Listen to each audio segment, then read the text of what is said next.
Hello, and welcome to another edition of Atlas Information Live.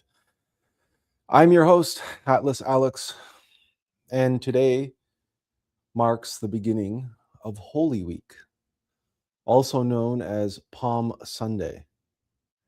This is a feast day that is held sacred not only in Roman Catholicism, but in much of Christianity.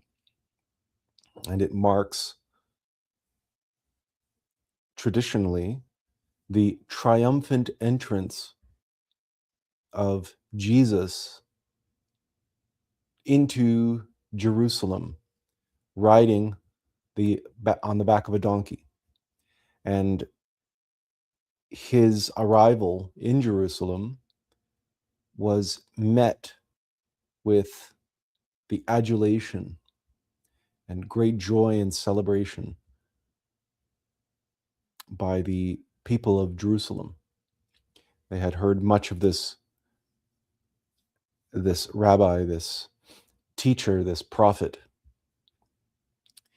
and his entrance to the great city and the capital of Israel was quite the event. And so the palms, the waving of the palms, was a sign of their respect and reverence, but also the joy and celebration at his arrival. So it was a triumphant entrance. It was a grand entrance of Jesus, who had lived in somewhat obscurity out in the provinces and in the other cities, out in wandering around with his disciples and teaching and preaching wherever he went. But he was in the outer regions. He was not in the capital. And so this was his arrival in, let us say, well, not only the city where the temple was, but also where all the decisions were, where the Pharisees were, and where all of the central power was congregated, as it is always the case in capital cities and major centers where the majority of the population or the majority of decision makers dwell. And so this was, and in no uncertain terms, Jerusalem, before and since, was a profound symbol of the kingdom of heaven. It was the center of the world. And it remains to this day this heralded territory and this disputed territory that no less than 3 of the world's major religions claim title to.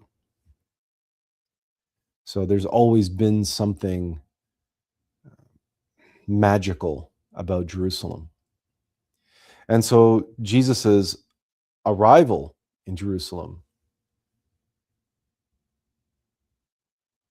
seemed to have warranted this upwelling of goodwill and excitement and jubilation from the populace who had heard so much about this wandering rabbi, this prophet, who many believed it was possible that he was indeed the Messiah, or at the very least, he was one of the prophets returned, the prophet Elijah, or there were so many different rumors and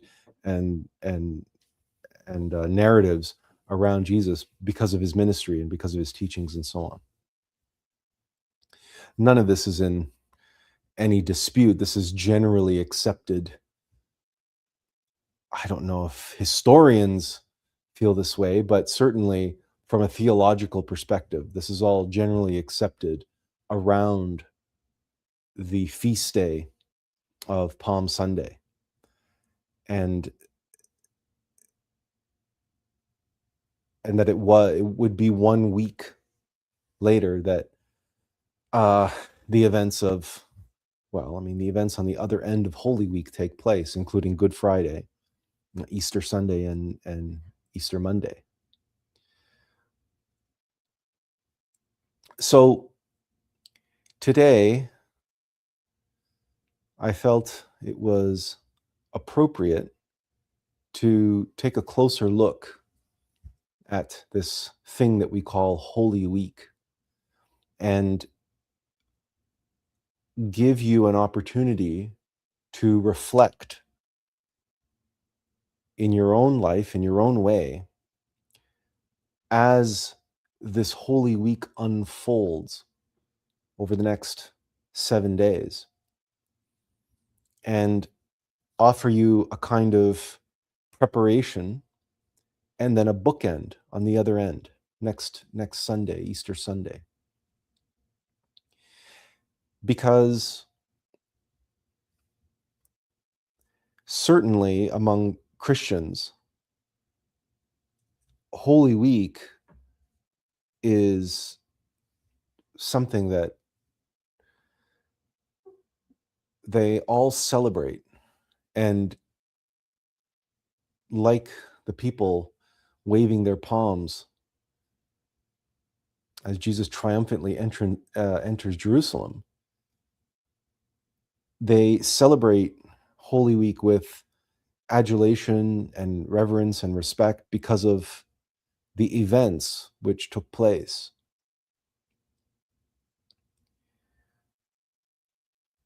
But today, I want us to be able to move past the superficial narrative, the nice stories around Palm Sunday and Holy Week, and the notion that these events took place 2,000 years ago, and that we enjoy the outcomes, the results, and the consequences of those events even to this day. That's generally speaking how Christians think about the events of Holy Week, in particular, the crucifixion and resurrection.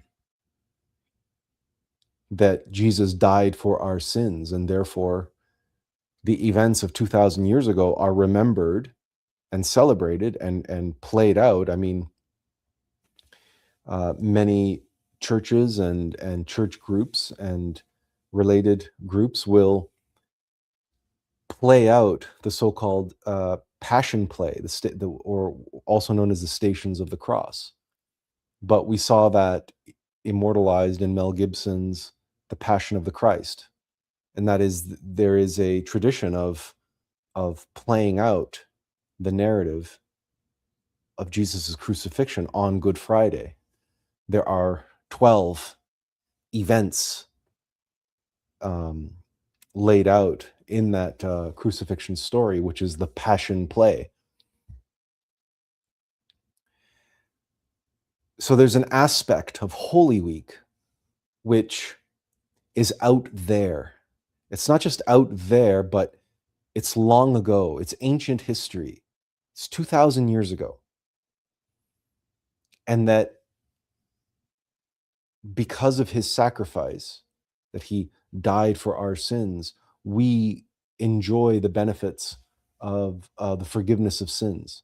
This is according to Christian tradition and Catholic, the Catechism, that it was Jesus's death and resurrection which he died for our sins. So his suffering, he took on the world's suffering and all of humanity's suffering in order so that we may be liberated from the causes of suffering.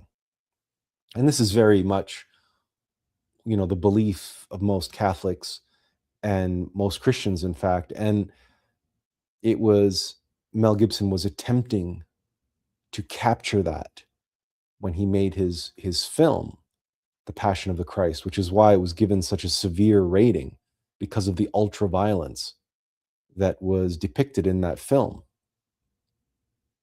The the intense and relentless suffering that that he attempted to depict in order to capture what he felt was what must have been the the extent and the intensity of the suffering that Jesus endured in order that he might have won absolution for the whole of humanity for 2,000 years.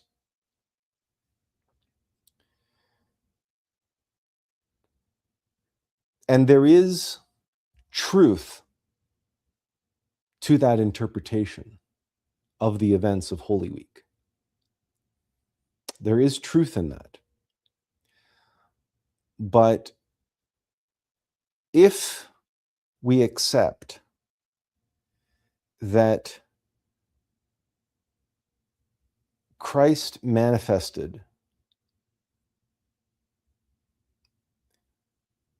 on earth at that level in that way 2,000 years ago,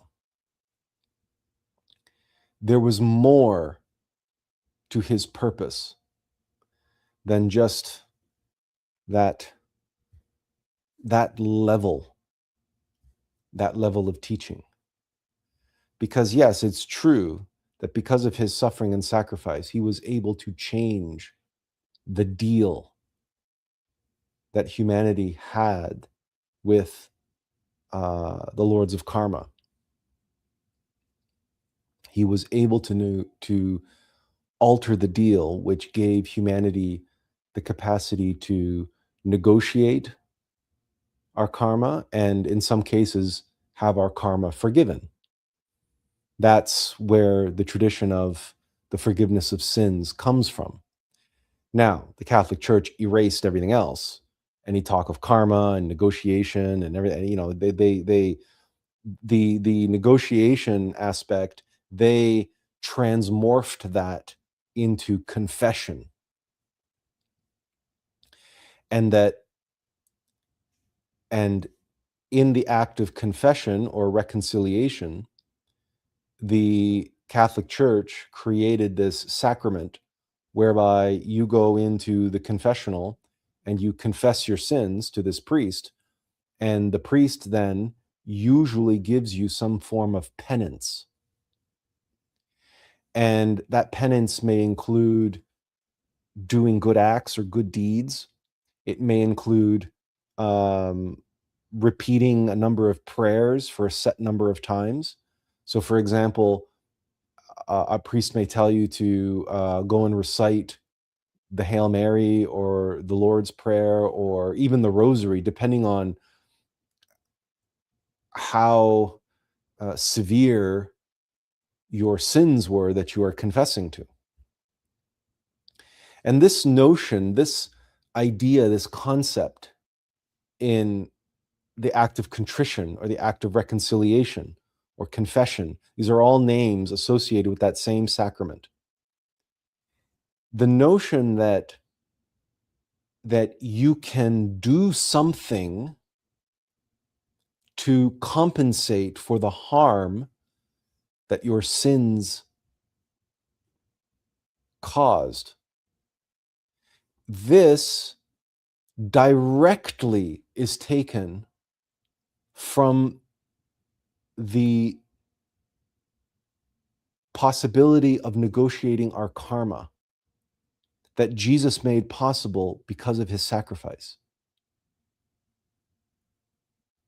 We all have karma, and we all are constantly accruing more karma when we do harm to ourselves and others, and when we sin, when we act in opposition to the will of our being, and instead we act upon the cravings and aversions of our many egos, our individual shaitan.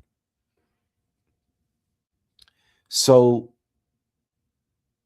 because karma is a process of balancing cause and effect, and that is intelligently managed by the Christ, specifically the lords of karma, because Christ is a multiplicity. Christ is the perfect multiple unity.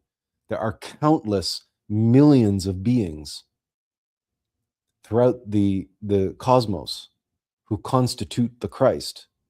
They have all incarnated the Christ. They're all individuated aspects of this force, this overarching presence of God within the universe, managing and enlivening and directing the destiny of all things. Because that law, the great law of cause and effect, of karma, must be managed.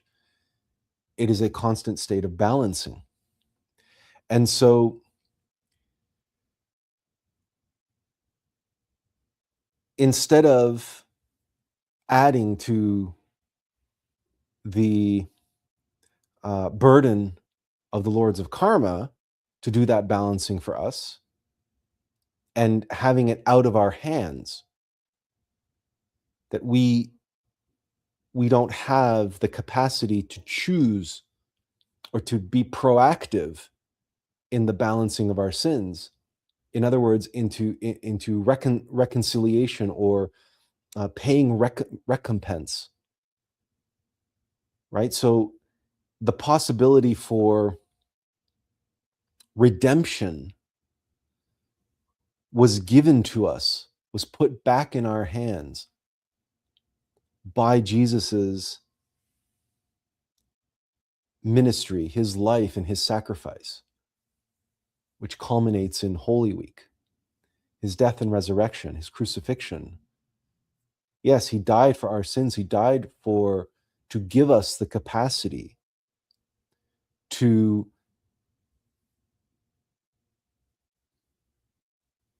take an active role in our own redemption. And that is the negotiation of karma. And that is the metaphysical scientific foundation of what became the act of reconciliation in the Catholic Church. But of course, you do not need to go to a church, to go into a confessional, and to confess your sins to a priest to negotiate your karma. The church just took that process and made it itself an essential intercessor between you and the lords of karma, between you and the Christ, because that is what Catholicism is all about. That's what the Catholic Church is all about, and why they have this thing called a pope, who is supposed to be the infallible representative of Christ on earth. So the whole of the Catholic enterprise and the Catholic Church was to create this worldly authority that supposedly spoke for God and were God's representatives on earth. And the Pope was the equivalent of Christ on earth. And so naturally, all that Christ accomplished through his crucifixion and resurrection, the Catholic Church lay claim to and said that absolution comes through the church, comes through the different sacraments, including the sacrament of communion and reconciliation and so on and so forth, and confirmation and marriage and all the rest of it.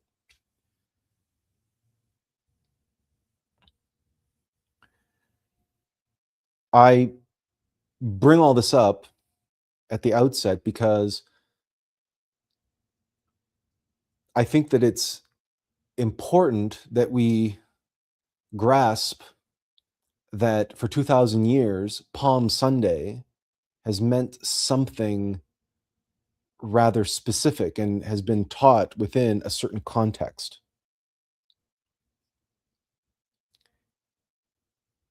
And that represents a certain level of the teachings. So the story and its meaning, and it represents a certain level. As for instance, it was said in Matthew, um, Jesus said to his disciples, uh, "For you, all these teachings have been given, but to them, it has not been given." And the specific verse in Matthew that I'm referring to, um, what was the yes, to you it has been given to know the secrets of the kingdom of heaven, but to them it has not been given. And it's Matthew chapter 13, verse 11. And so what that verse communicates is that there was an entire level of secret teachings that was given to the disciples that Jesus did not preach publicly, at least only if it was veiled in symbol and allegory. And most of that symbol and allegory has been lost on the church. They teach the literal, superficial levels, and the deeper meaning and significance of the events of Jesus's life, and indeed all of the Bible, um, are lost on most of the congregation, most Christians, because that's by design. And Jesus himself, said to his disciples, the secrets of the kingdom have been given to you, but not to them. So it's important to lay that foundation down, in order so that we can peel back the layers, and as we dive deeper into that other level, what are the secret teachings? What is the secret meaning and significance of Holy Week, and indeed of Palm Sunday? And how can we tease out those secrets and form a set of practical practices and methodologies that we can apply in our lives? Because Holy Week is not out there, and it's not 2,000 years ago. This is the key secret, which we might as well get out on the table from the get-go. Yes, it is true that Christ did come to establish a church. Most people deny this.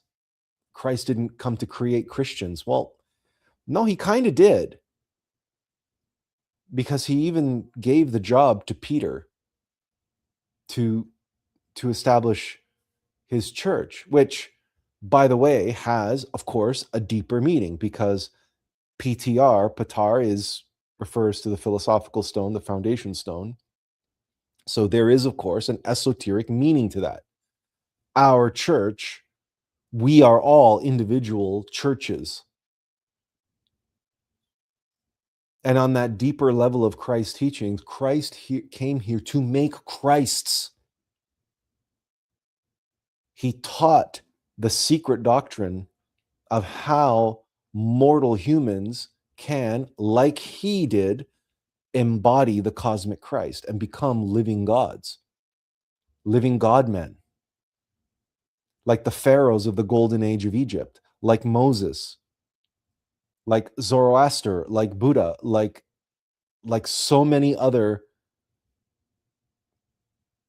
great prophets and avatars and saints who have embodied the cosmic Christ to one degree or another, because there are different levels, right?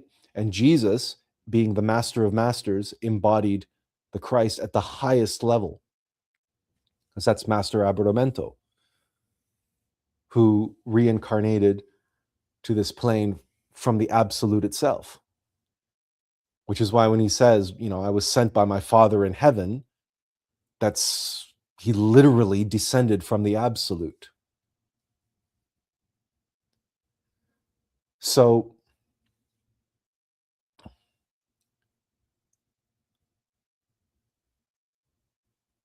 and you are here today because there's something in you that is called to something a little bit more extraordinary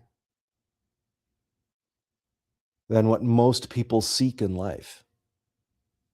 For most people, they think that to be spiritual or to be holy, to be this, is, to be kind to others, to do good works, and so on and so forth, and then they'll get to go to heaven, and that Jesus died for their sins, so they'll be absolved of their sins, and their sins will be forgiven. They get to go to heaven, etc., etc. It's just as long as they're good to everybody, and right. In other words, just be good to everybody, and it'll all take care of itself.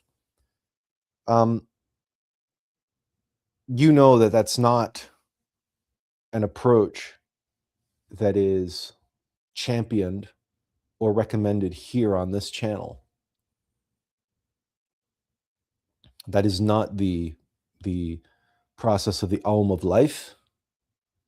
That does not lead anyone to higher knowledge, to knowledge of oneself, one's true self, one's innermost intimate Christ on an individual, personal basis, a direct and personal, conscious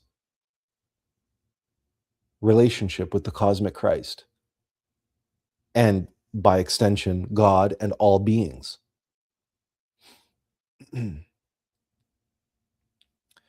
So there are two levels of spirituality. There has always been two levels at minimum. And then within those two levels, there's a million different levels, because there's an unlimited spectrum of level of being. But in aggregate, on a fundamental level, all religions, all spiritual traditions have two levels. The level for the uninitiated and the level for the initiates. Those who are initiated into the secret doctrine, the secret teachings, the teachings that challenge us and call us to go above and beyond what the masses do. And it's not to say that the masses are wrong. It's not to say that they're evil. It's not to say that they're lesser in some way. It's just they are not called yet. They're not ready. Their being has not given them that impulse. Maybe they haven't had that many lifetimes in the human kingdom yet. Or who knows? There could be a million different reasons that they are not called. In the same way that not everybody in the Catholic Church is called to be a priest or to be a nun. That's a calling. Just like in society, we look around, not everybody is called to be a doctor or to be a nurse, or think of other professions where it's really about others, and it's truly a calling, a devotion, a vocation of service and sacrifice to others. Not everyone is called to do that.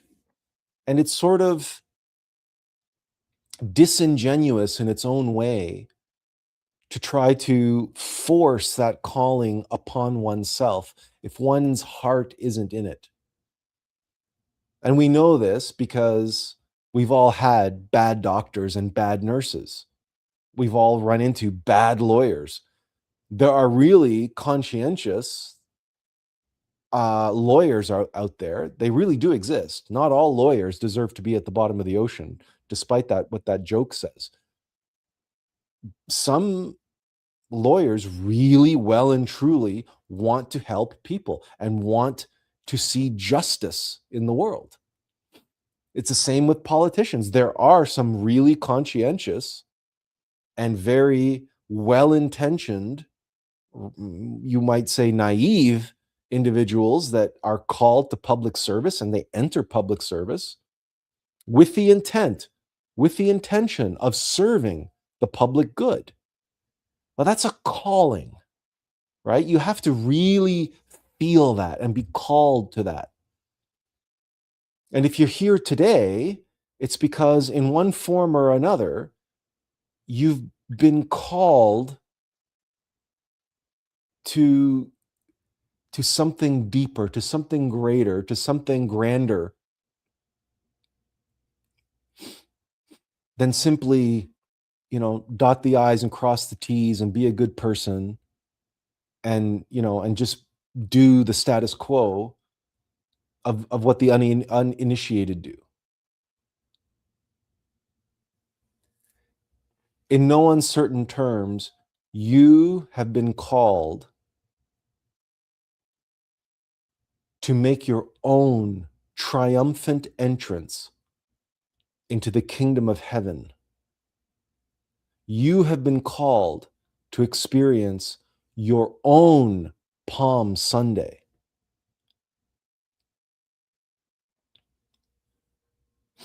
You have been called to be greeted and welcomed by the inhabitants of the kingdom of heaven as they wave their palms and express their respect and reverence and adulation.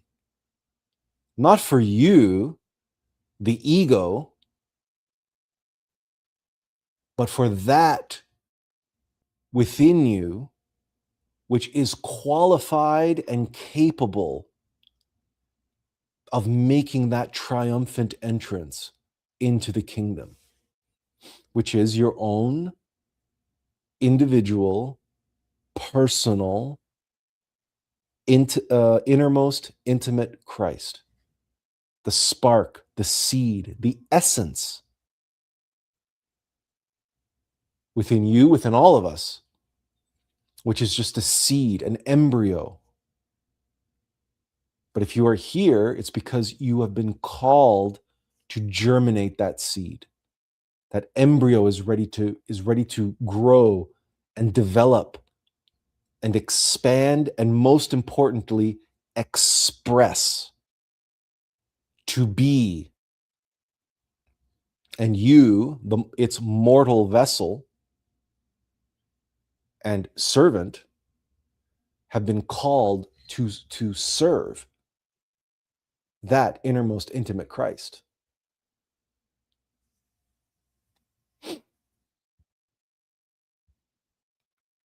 And Palm Sunday, the beginning of Holy Week, represents, in many ways, the foreshadowing, the foretelling of the completion of Holy Week. It's very possible, because of the Council of Nicaea, they rearranged the order of the books of the Bible, particularly the New Testament and Jesus' life. It is very possible that, in actual fact, the events of Palm Sunday took place the following Monday. It is very possible that the story of Palm Sunday actually took place after Jesus' resurrection, and that he makes his triumphant return to the city of Jerusalem, who had all cheered on his crucifixion a week earlier.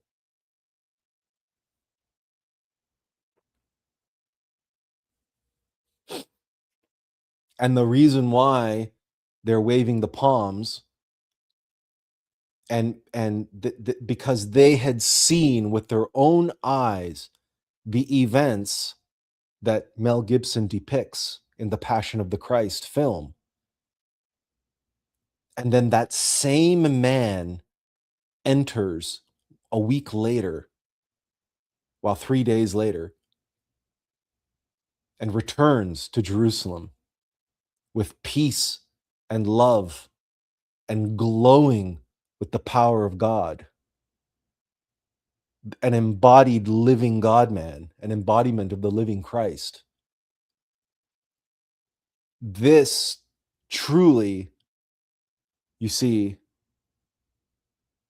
makes Palm Sunday and Jesus's triumphant entrance into the kingdom of heaven, into the kingdom of God, into the capital city of Jerusalem, the center of the world. You can easily see how, had the events unfolded that way, how the legend and the myth and the story and the history of this man became cemented in the consciousness of this humanity, that it could begin a religion which became the dominant religion in the world for the next 2,000 years. We call it Christianity, and before that we call it Catholicism. However, at the Council of Nicaea, and by the way, what that means is, not only was it Jesus' triumphant return as a living God man, as a living Christ, a living God, God incarnate, his triumphant return to Jerusalem, but also most of his most impressive miracles, and of course, many of his deepest teachings, and all of that, what is so much of what's captured in the Gnostic Gospels, which were redacted at the Council of Nicaea, and what's captured in the Pista Sophia, right, the secret teachings of Jesus, all of this came after his crucifixion, when he was resurrected and was a living God man, because the way that the Bible is written or is presented to us, that after Jesus resurrected, he hung around for a very short period of time and then he ascended into heaven. But let's just try for one moment to put ourselves in the shoes of Master Aberramento, into an individuated expression of the Christ, who had just spent an entire lifetime and crucifixion and making an enemy of himself with the Pharisees and the Sadducees, and gone through the crucifixion and resurrection, only to hang around for a couple weeks, or like 10 days or whatever it was, and then leave. Why would someone go through all of that trouble to incarnate the Christ and become a living God man, a living embodiment of the Christ, only to then leave when he is at his greatest potential to teach and to guide and to help humanity and make the greatest impact on humanity?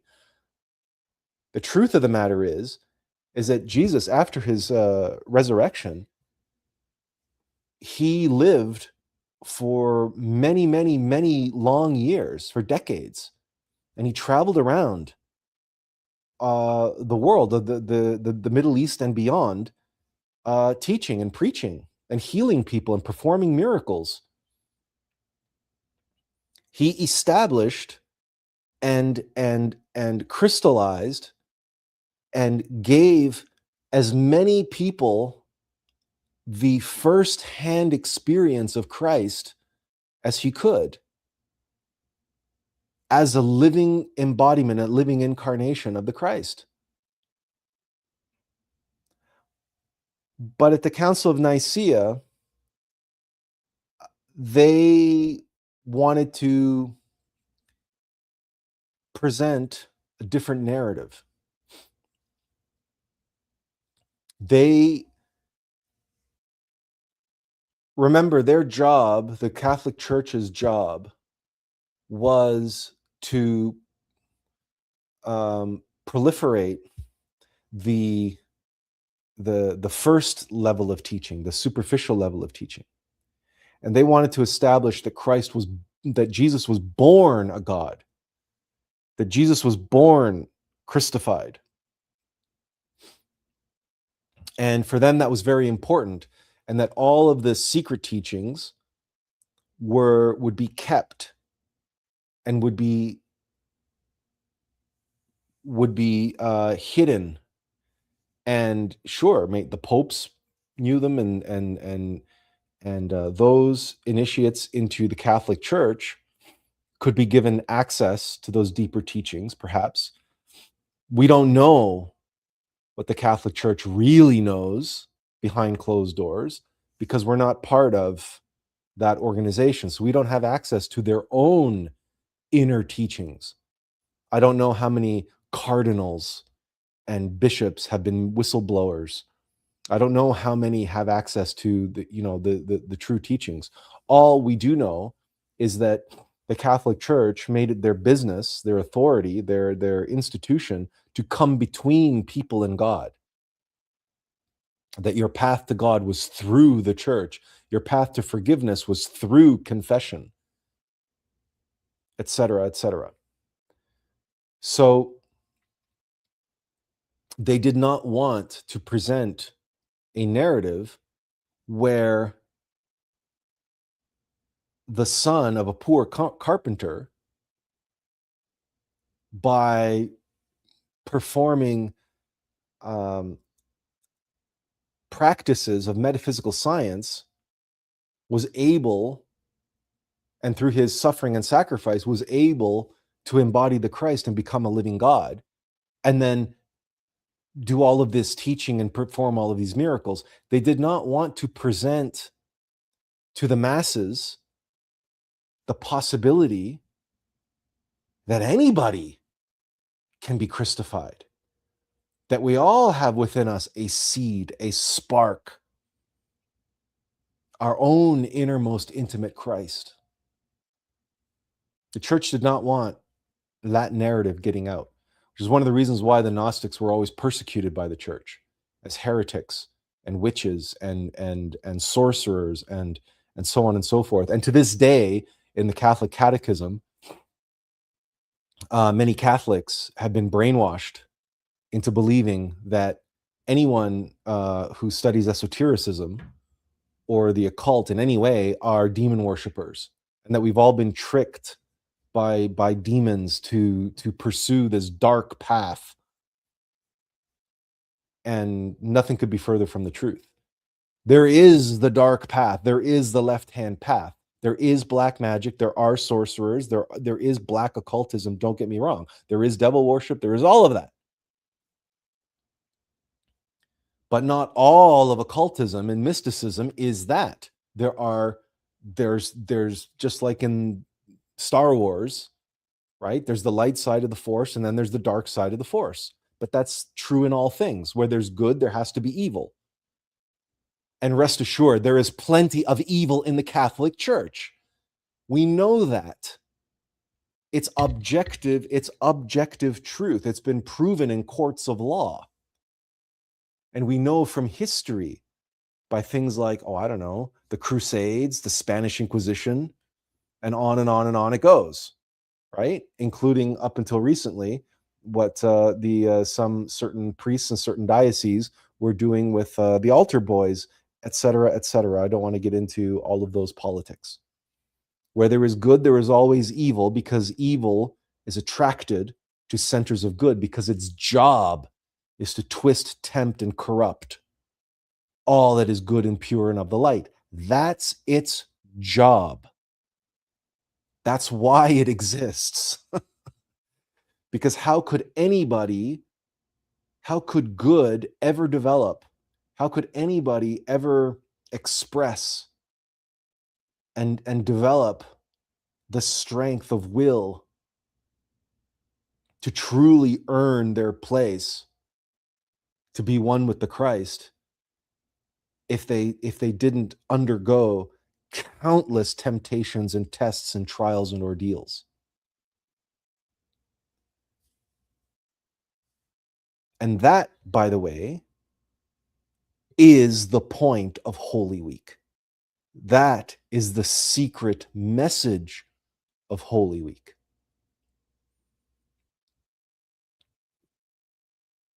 So we begin Holy Week with this triumphant entrance of Jesus into the kingdom of heaven, into Jerusalem, and everybody is praising him and showing their respect and adulation.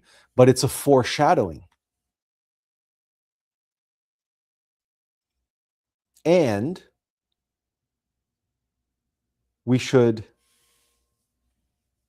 pay attention to how Jesus makes that entrance. You can't really see it. Well, you can just sort of see it behind me, right? Let's see if I can. Whoops, no, not that way. Ah, there he is. See, that's Jesus riding in on the back of a donkey. Now, this is significant. This is significant. This is one of those things that, you know, you may not pay much mind to, pay much attention to. And I think it's appropriate that once I put myself back in the regular spot, I become the donkey, right? I become the donkey's head. So just imagine he's riding a donkey, and you see this mortal face. This is the donkey's face, right? What does it mean to be able to ride a donkey? Do you know the expression stubborn as a mule? Surely we've all heard that expression. Have any of you ever tried to ride a donkey? Have tried to ride a mule? Or have watched somebody try to use a mule as a beast of burden?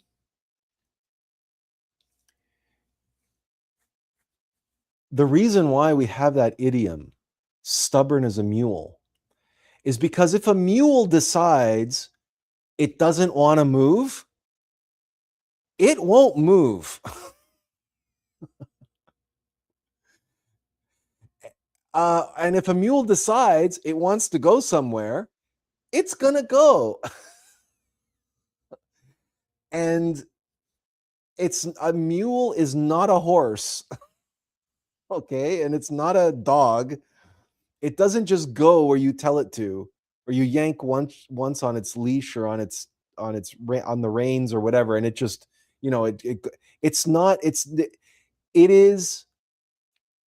it has this reputation of being one of the most stubborn animals that human beings have ever domesticated. It's domesticated only because it's relatively docile, and yet it's so strong-willed, it's so stubborn. You might ask, well, but then why the hell do we keep them around? Why would we try to work with something so stubborn? It's because it's so stubborn. And I have seen videos. You can look on YouTube. You can see videos why farmers keep a mule around. They keep a donkey around the other animals or on the farm, and they let the donkey have like free reign because a donkey will defend, it will protect, and it will throw itself in harm's way like you wouldn't believe. And the thing can kick. It's like as tough as nails. Mules can go for days without water. They can carry hundreds and hundreds of pounds on their back with apparently, very little, or if they do complain, They might complain audibly, but they'll then just like go along with it. It's like the mule is the original beast of burden, right? It is a remarkably useful tool. It just has this tendency to do what it wants to do most of the time. It's not an easy thing to ride, and it's not an easy thing to get to go where you want it to go. So why do I spend all this time talking about the donkey and the mule? Because Jesus is riding in on a mule. What does that mean? It means that Jesus, right, has mastered and is in control of something, of this beast, which is extraordinarily stubborn, and that under normal circumstances does what it wants to do and goes where it wants to go.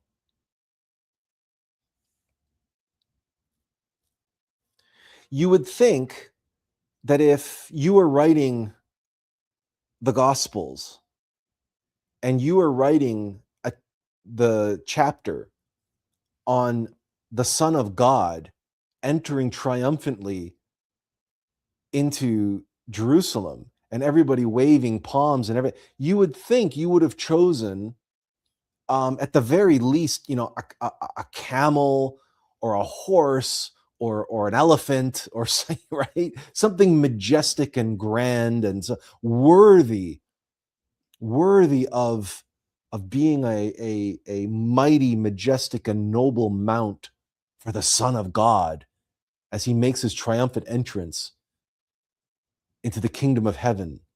But no, that's not what the authors of the gospel did. And that's not the animal that Jesus chose to ride on.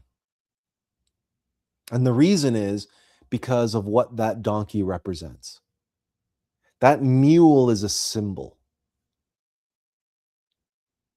And the reason I went through all that rigmarole, right? Describing what a mule is like, is because the mule represents our mind.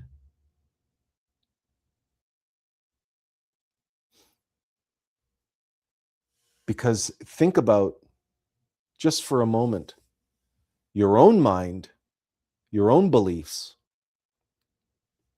your own habits, conditioning, habitual thinking,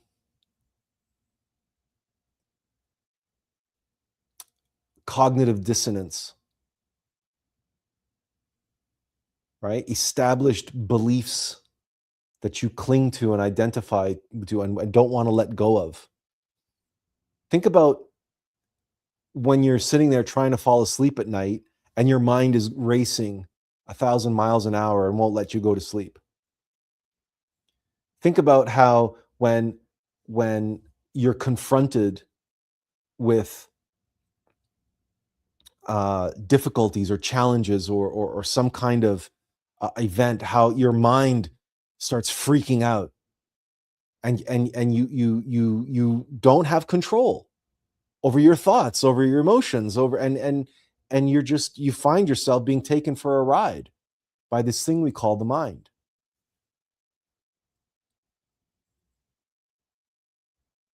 This central image of Palm Sunday that starts off Holy Week, this central image of Jesus riding that donkey communicates to us in a powerful symbol what it means to have control over one's mind and what it takes and where it leads when you are in control of your mind instead of vice versa. When you have mastered your thoughts, you're a master of your emotions, you're a master of your physical body and sensations, as opposed to being a servant of desires, a servant of cravings, right? And a servant of your own thoughts and your own emotions, and a slave to those beliefs and emotions. Jesus was in command of his thoughts, of his emotions, of his sensations, of his body. And that is what's represented by that donkey that Jesus is riding triumphantly on. It is the most suitable beast for him to ride on because it most dramatically represents the triumph that kicks off Holy Week. It is the defining act that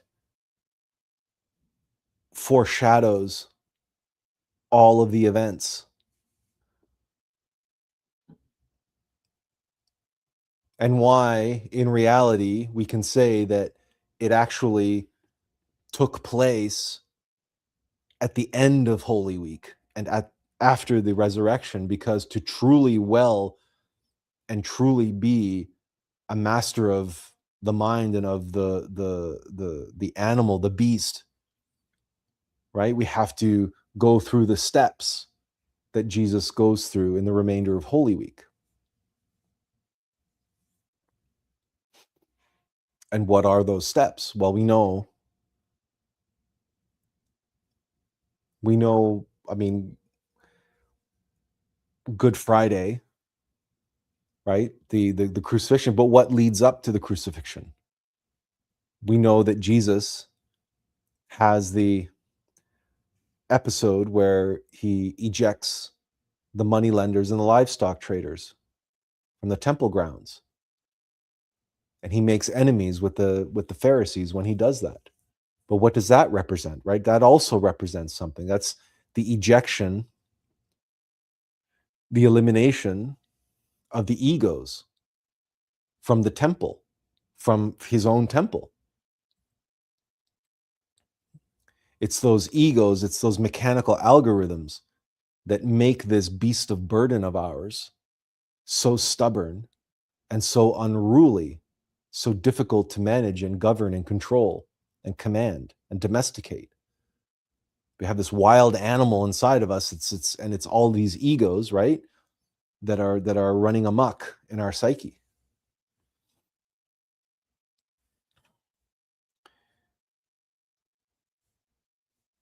So that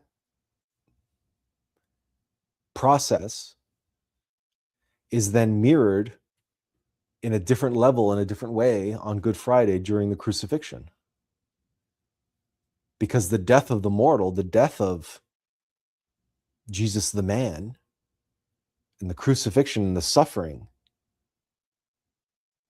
all comes directly from the actions of him ejecting the moneylenders from the temple. Because the false self cannot exist. Our individual shaitan cannot exist without all of the psychological aggregates that define its I, because that I is an illusion. It's an amalgamation of all of these different egos. So if you eject the money lenders, then that I is going to collapse. It's going to die. But there's a process to that.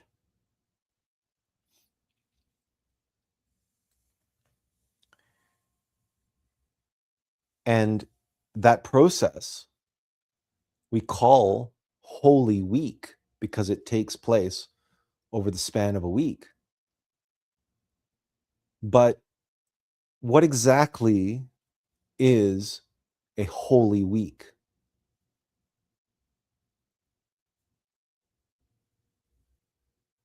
A week, we can say 7 days, sure.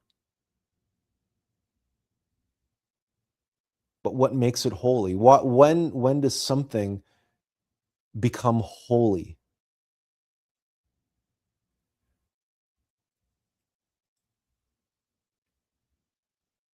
And perhaps one definition that we could turn to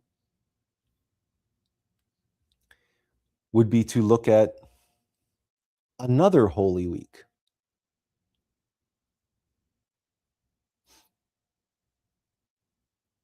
Another week in which the hand of God comes down and makes a direct intervention over the course of a week.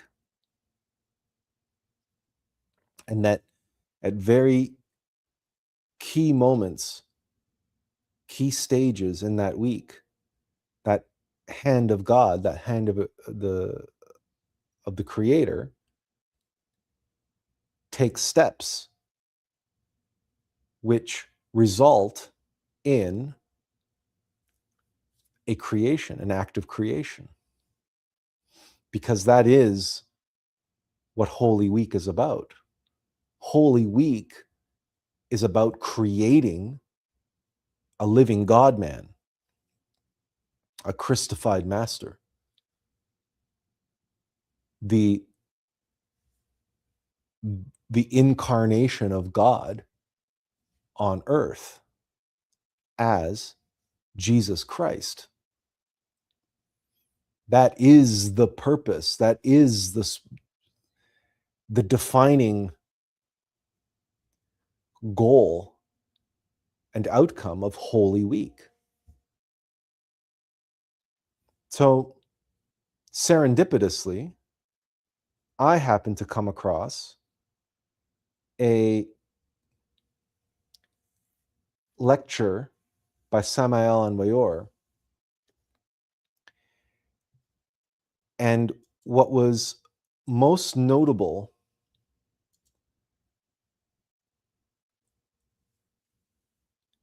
was a question at the question and answer period that one of his students asked related to Holy Week. And this becomes the title or the essence, because there are two. I mean, a week is 7 days, so the 7 seals of the Apocalypse and the 7 days of Genesis, those are both holy weeks, even though the Apocalypse doesn't take place over a week, but it's the 7 seals, so it's delineated by 7 partitions. But Genesis supposedly does take place over a week. And so we have 7 days, 7 holy days. I want to read this because I can't do this material justice myself, right? So, but I came across this and I wanted to share this with you because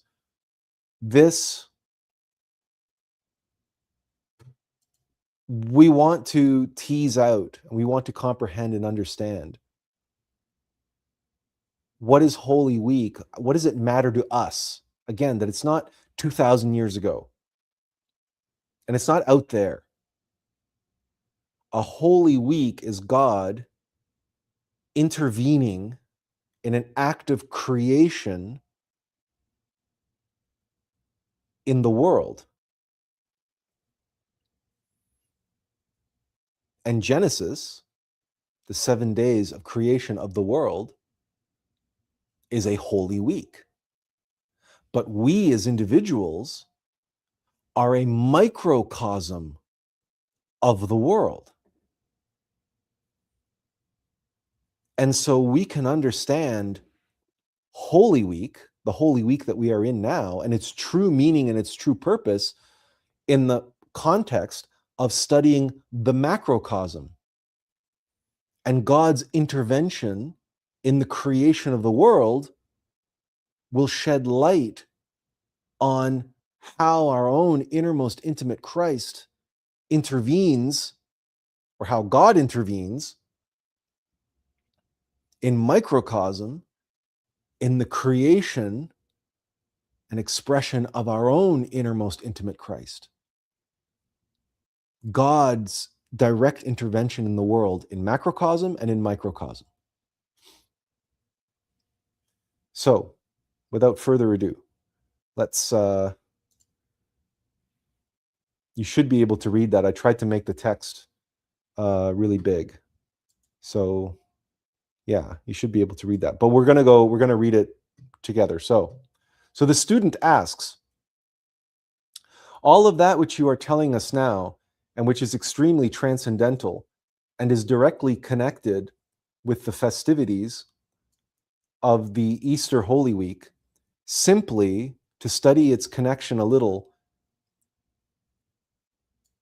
to what we understand profanely, would you like to refer to all of Palm Sunday, everything related to Easter, Holy Week in synthesis as possible, Master?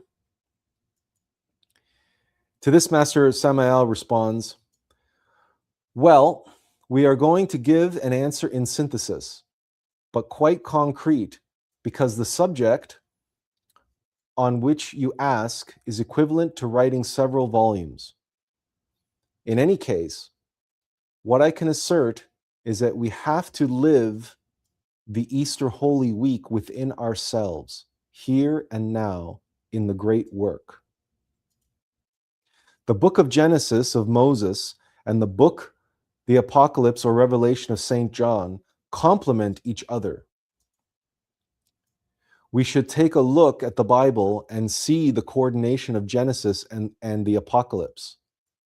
For this, we are going to quote here the sacred scriptures. It is stated in Genesis, in the beginning, Elohim created the heaven and earth, and the earth was without form and void, and darkness was upon the face of the deep, and the Spirit of Elohim moved upon the face of the waters. And Elohim said, let there be light, and there was light. And Elohim saw the light, that it was good. And Elohim divided the light from the darkness. And Elohim called the light day, and the darkness he called night. And the evening and the morning were the first day. That's Genesis chapter 1, verse 1 to 5. That relates to the first day of the great work of Easter Holy Week, in which it is necessary to separate the light from the darkness. The initiate then has to go down to the infernal worlds and know the secret of the abyss, the secret of Malkuth, the secret of Klipoth, and of the second death.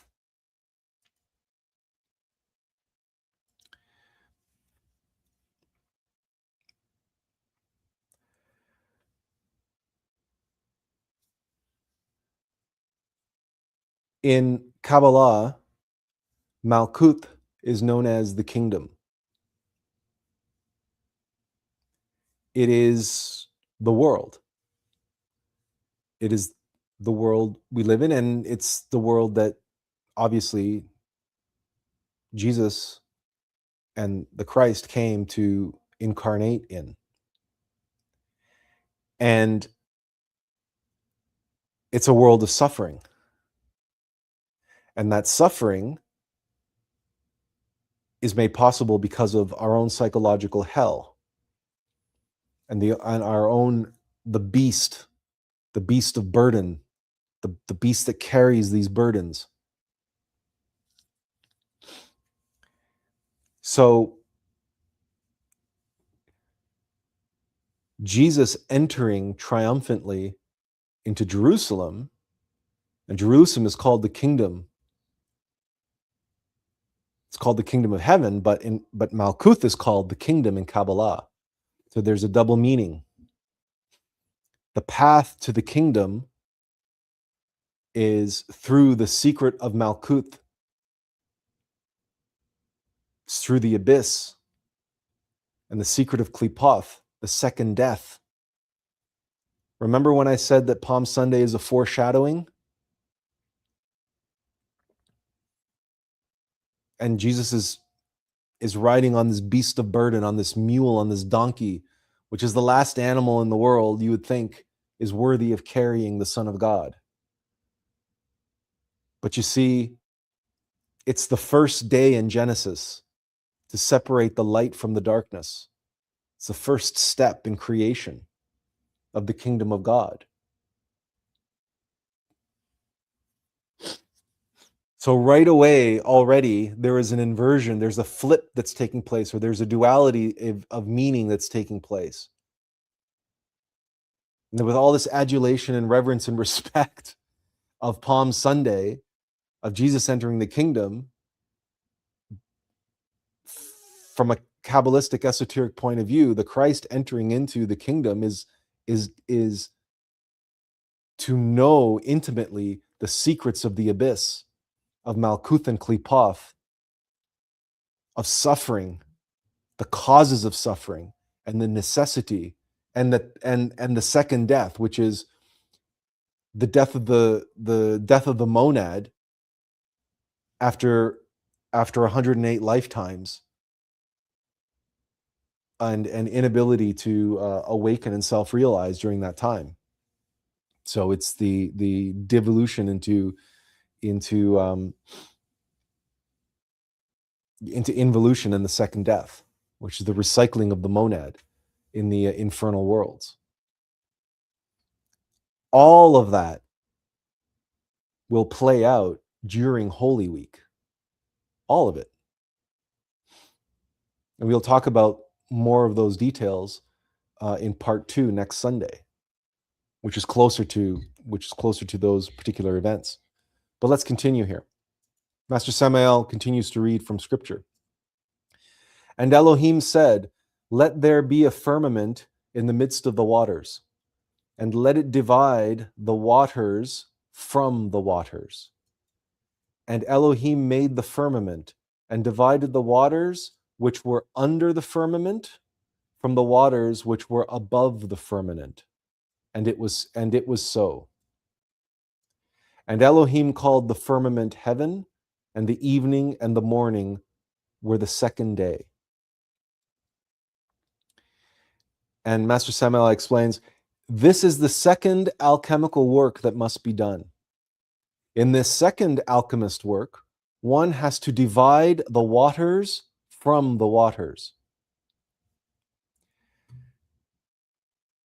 Take into account that when Genesis speaks about waters, Genesis is referring to those spermatic waters of the first instant, to the metallic chaos of alchemy.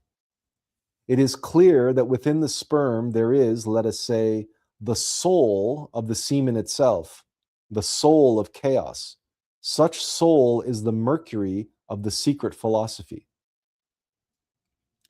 That it is necessary to divide the waters from the waters is a fact. The superior waters, or the milk of the virgin, as it is stated in alchemy, the mercury of the secret philosophy, or the metallic soul of Azoth, must be separated from the gross part. This is done by means of transmutation. This is obvious. There are 3 types of mercury, namely brute mercury, or the sperm, the metallic soul of the mercury, which are, let's say, the sexual seminal currents rising through Ida and Pingala, that is the second mercury. And the third mercury, it is clear, which is when the solar and lunar atoms of mercury make contact in the triveni, near the coccyx, and awakens the kundalini, the sacred fire, the sulfur.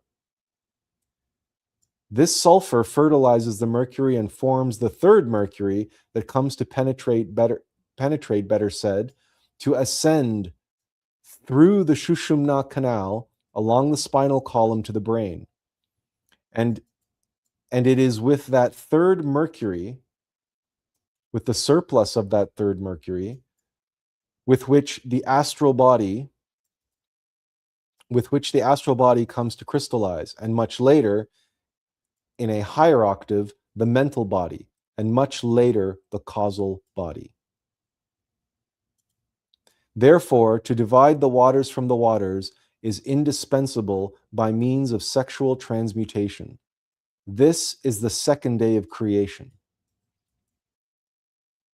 Okay, so that is, as is characteristic of Master Samael, who came to teach and, to teach sexual alchemy.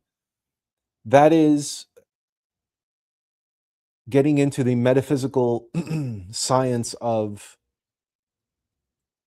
the sexual force and the different aspects or of the sacred waters, or the sacred fluids as they relate to sexual alchemy.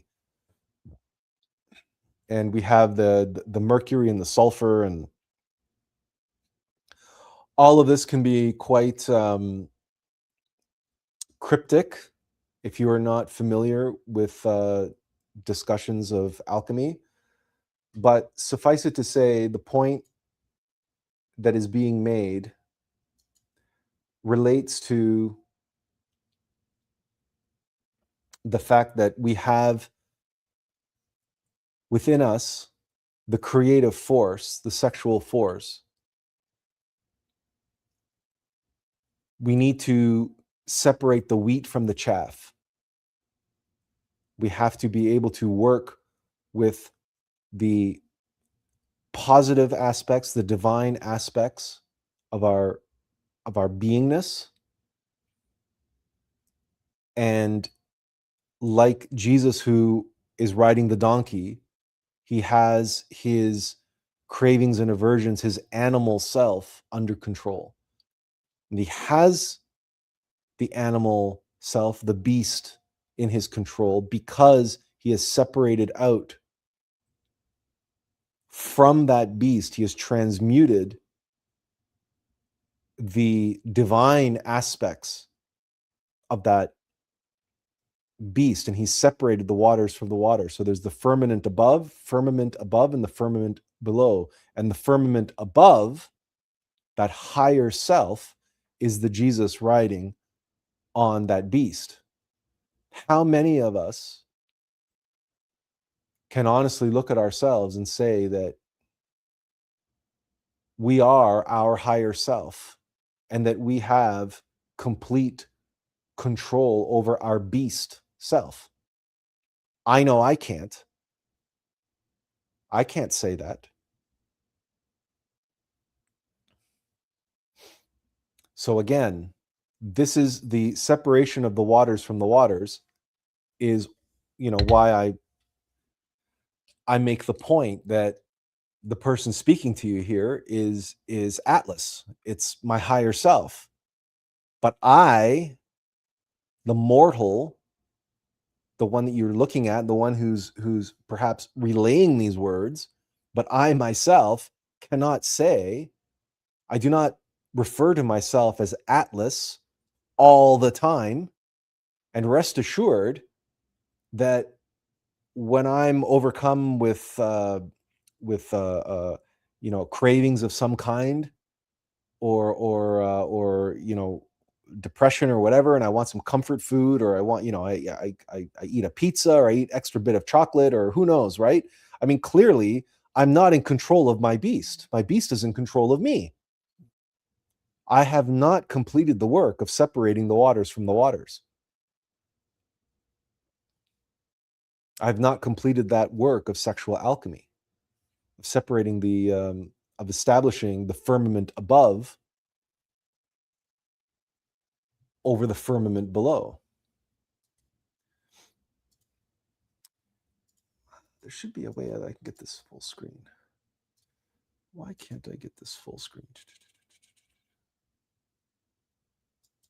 Anyway, so let's continue.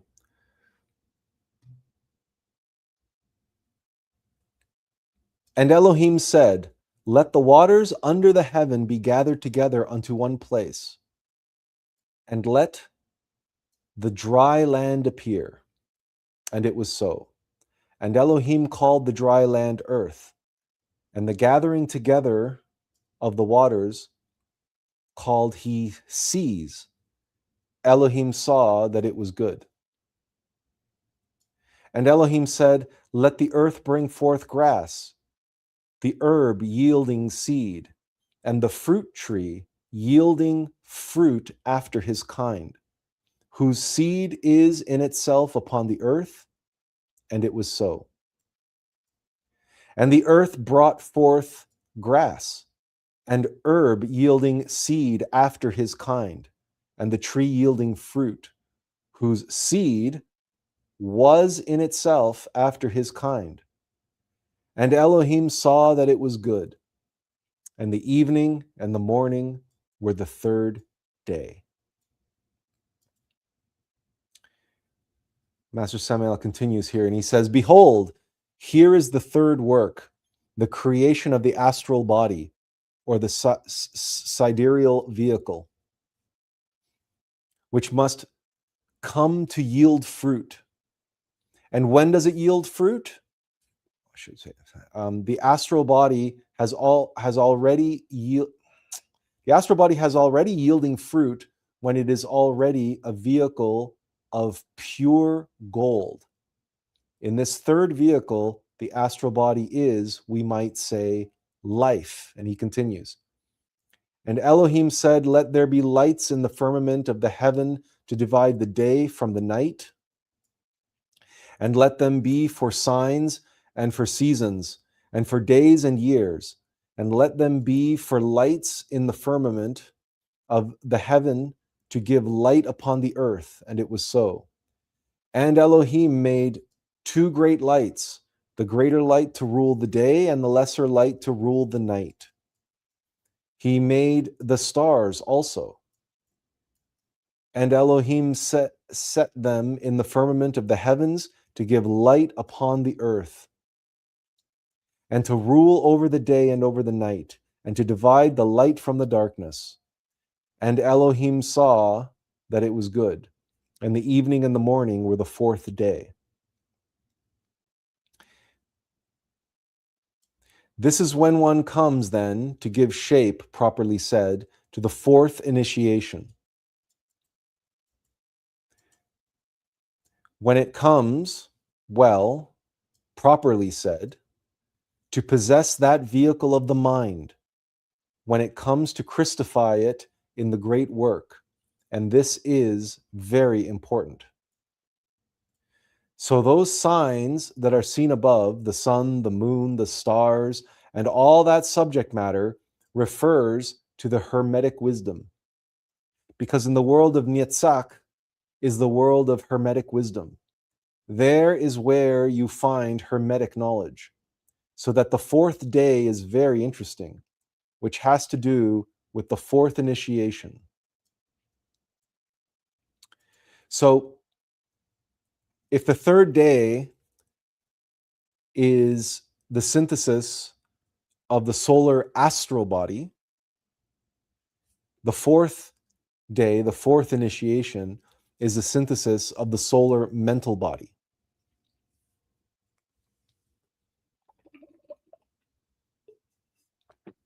And,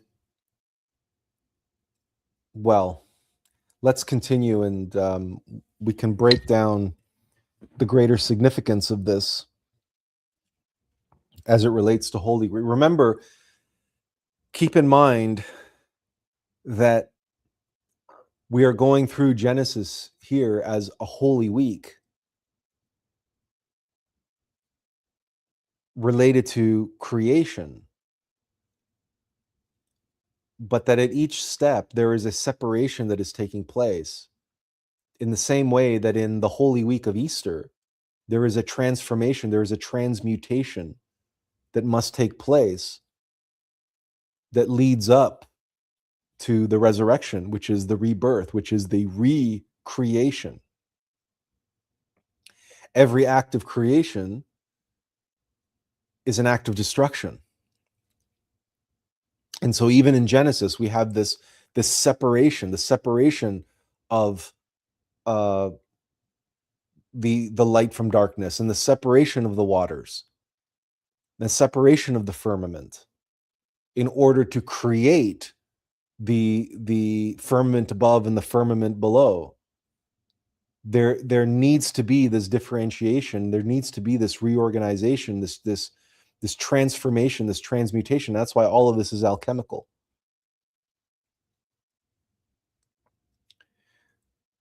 So Master Samael continues, and Elohim said, let the waters bring forth abundantly the moving creatures that hath life, and fowl that may fly above the earth in the open firmament of heaven. And Elohim created great whales, and every living creature that moveth, which the waters brought forth abundantly, after their kind, and every winged fowl after his kind. And Elohim saw that it was good. And Elohim blessed them, saying, be fruitful and multiply, and fill the waters in the seas, and let fowl multiply in the earth. And the evening and the morning were the fifth day.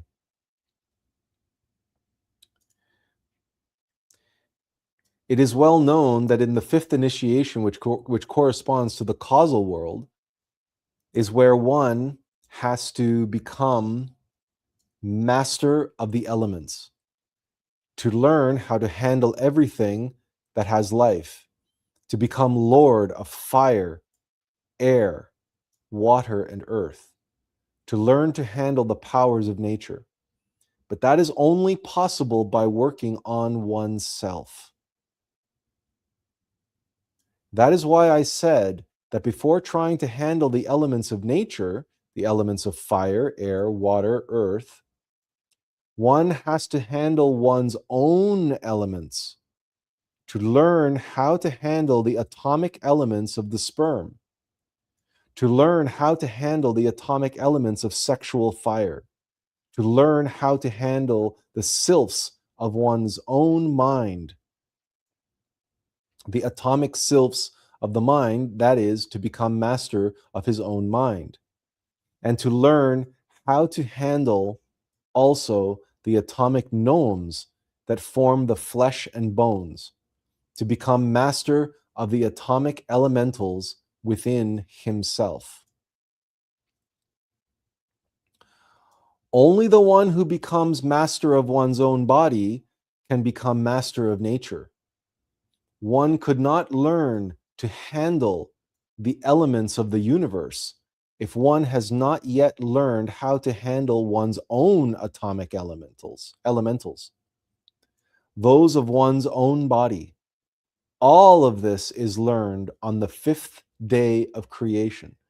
And the reason why all of this is learned on the fifth day of creation, because in the fifth initiation, we're talking about the formation of the solar causal body, which is also known as telema in Greek. But it is the body of willpower. It is the will, and it is the human soul. And so, once again, Master Samael here is explicitly saying, look,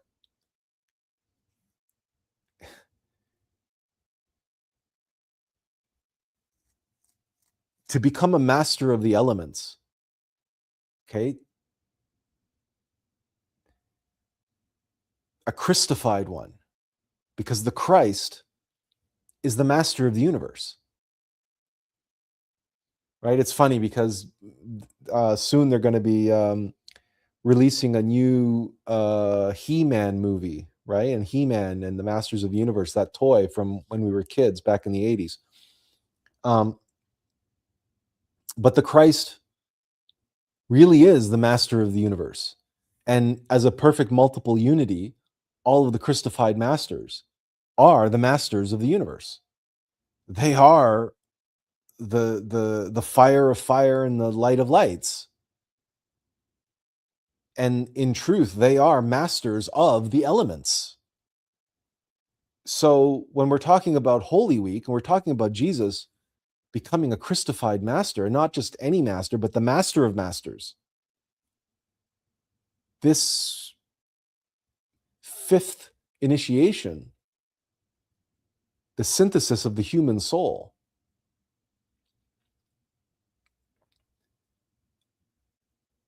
of telema, of willpower, is the initiation whereby the initiate has demonstrated mastery over his own elements. And these elements are represented here by the elementals of nature. So the homunculi or gnomes, right, of the mineral kingdom, and the sylphs and sylphids of the air.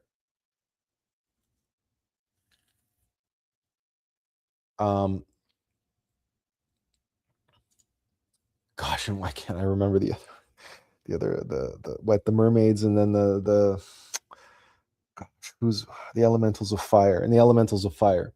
So, but these are our own passions, our own, our own lust, our own sexual energy. And how does one become a master of all of these elements? Through practice and through self-observation and through, right, the elimination of egos, the elimination of those elements which exploit our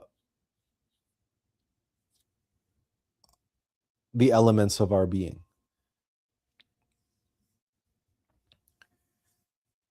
And it's sort of logical. It sort of goes without saying that you cannot expect to be a great hierophant, to be a great magician, a great master of elements, if you can't even be a master of one's own body.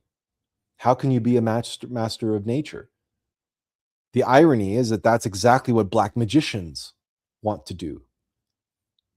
And that's exactly what they do. They seek to become a master of nature, and that's what black magic is. But they do so by mastering their nature in an inverted way. They master the exploitation of their own nature. And that's how they gain their power over nature. So that's why it's been said that even in the book of Revelations, it's been said that in the end times, there would be so many performing great miracles, and they will be putting themselves on a pedestal and being worshipped. And we can see that nowadays, like even in fellows like Wim Hof, for example, the Iceman. He now has what amounts to a kind of pseudo religion, and he has followers all over the world that pay all kinds of money to go and study with him, to learn his techniques, so that they too can overcome the cold and they can be superhuman and so on and so forth, right? But his methodologies include meditation and breathing exercises and all kinds of methods that we talk about here. But of course, he doesn't say anything about elimination of ego or higher self or anything like that. It's all just you. It's all just me, right? So there's Wim Hof. He's has this power over nature. He's the power over the cold. He has power over his breath. He can hold his breath for I don't know how many minutes now, right? And on and on and on it goes. And these great miracles, these great powers. So there's a dark mastery out there that people can do. They can become masters of their nature in an inverted way, through and with and through ego. Or there is the right way to become a master of one's own body and a master of one's own nature. And that is by separating out the waters and separating out the higher self from the lower self, and recognizing there is the beast of burden, and then there is the true self that rides triumphant into the kingdom of heaven upon that beast of burden, in total control of that beast. And that is the key message, right? Because the black magic way is that the beast of burden becomes his own master, and he gets power over nature excuse me, as a beast and through a beast. And that's the image of the Hasnamusin, right? The centaur with the split center of gravity, and that's the centaur, that's the satyr of Greek mythology, half man, half goat. Or the minotaur, half man, half beast, but the head of a bull. All right, let's continue. And Elohim said, let the earth bring forth the living creature after his kind, cattle and creeping thing, and the beast of the earth after his kind, and it was so. And Elohim made the beast of the earth after his kind, and cattle after their kind, and everything that creepeth upon the earth after his kind. And Elohim saw that it was good. And Elohim said, let us make Adam in our image, after our likeness, and let them have dominion over the fish of the sea, and over the fowl of the air, and over the cattle, and over all the earth, and over every creeping thing that creepeth upon the earth. So Elohim created Adam in his own image, and in the image of Elohim, and so Elohim created Adam in his own image. In the image of Elohim created he him. Male and female created he them. And Elohim blessed them. And Elohim said unto them, be fruitful, and multiply, and replenish the earth, and subdue it, and have dominion over the fish of the sea, and over the fowl of the air, and over every living thing that moveth upon the earth. And Elohim said, behold, I have given you every herb bearing seed, which is upon the face of all the earth, and every tree in which is the fruit of a tree yielding seed. To you it shall be for meat. And to every beast of the earth, and to every fowl of the air, and to everything that creepeth upon the earth, wherein there is life, I have given every green herb for meat. And it was so. And Elohim saw everything that he had made, and behold, it was very good. And the evening and the morning were the sixth day. So Elohim created Adam, male and female created he them. But when is it that only truly but when is it that one truly becomes male and female? When do the masculine and feminine principles of the deity merge? Bear in mind that this, the work of the sixth day in alchemy, belongs to the sixth work in which the Buddhi, the Valkyrie, after having married the night, the human soul, merge themselves integrally through fire. Then the perfect androgen human being becomes. Yes, this is the perfect male and female, with powers over fire, over the air, over the waters, over the earth, and over all that is, has been, and will be. This is the last day of creation. Thus the heavens and the earth were finished, and all the host of them. And on the seventh day Elohim ended his work which he had made, and he rested on the seventh day from all his work which he had made. And Elohim blessed the seventh day and sanctified it, because that in it he had rested from all his work which Elohim created and made. When the seventh work is done, on the seventh day of the Easter Holy Week, the work is finished. Consummatum est, that is, everything has been finished. Then comes the supreme surrender of the Spirit to the Father. Later, on the eighth day, the Father resurrects in the Son, and the Son resurrects in the Father. The Son rises from his crystal tomb after the resurrection of the dead, but the whole of that work in itself forms the Easter Holy Week. We have looked at this from the angle of Genesis, because with the same laws that the Logos, the perfect multiple unity, used in order to create this solar system, Those same laws have to be used by the alchemist in order to create his inner universe. This, in order to have reality, in order to create one's own universe, these are the same laws. When one works with alchemy, one is working with the same laws with which the Creator created the universe. Even more, one is expanding the work of the Creator, because the work of the Creator is enlarged when a new master is born. So this is a key statement here. Even more, one is expanding the work of the Creator, because the work of the Creator is enlarged when a new master is born.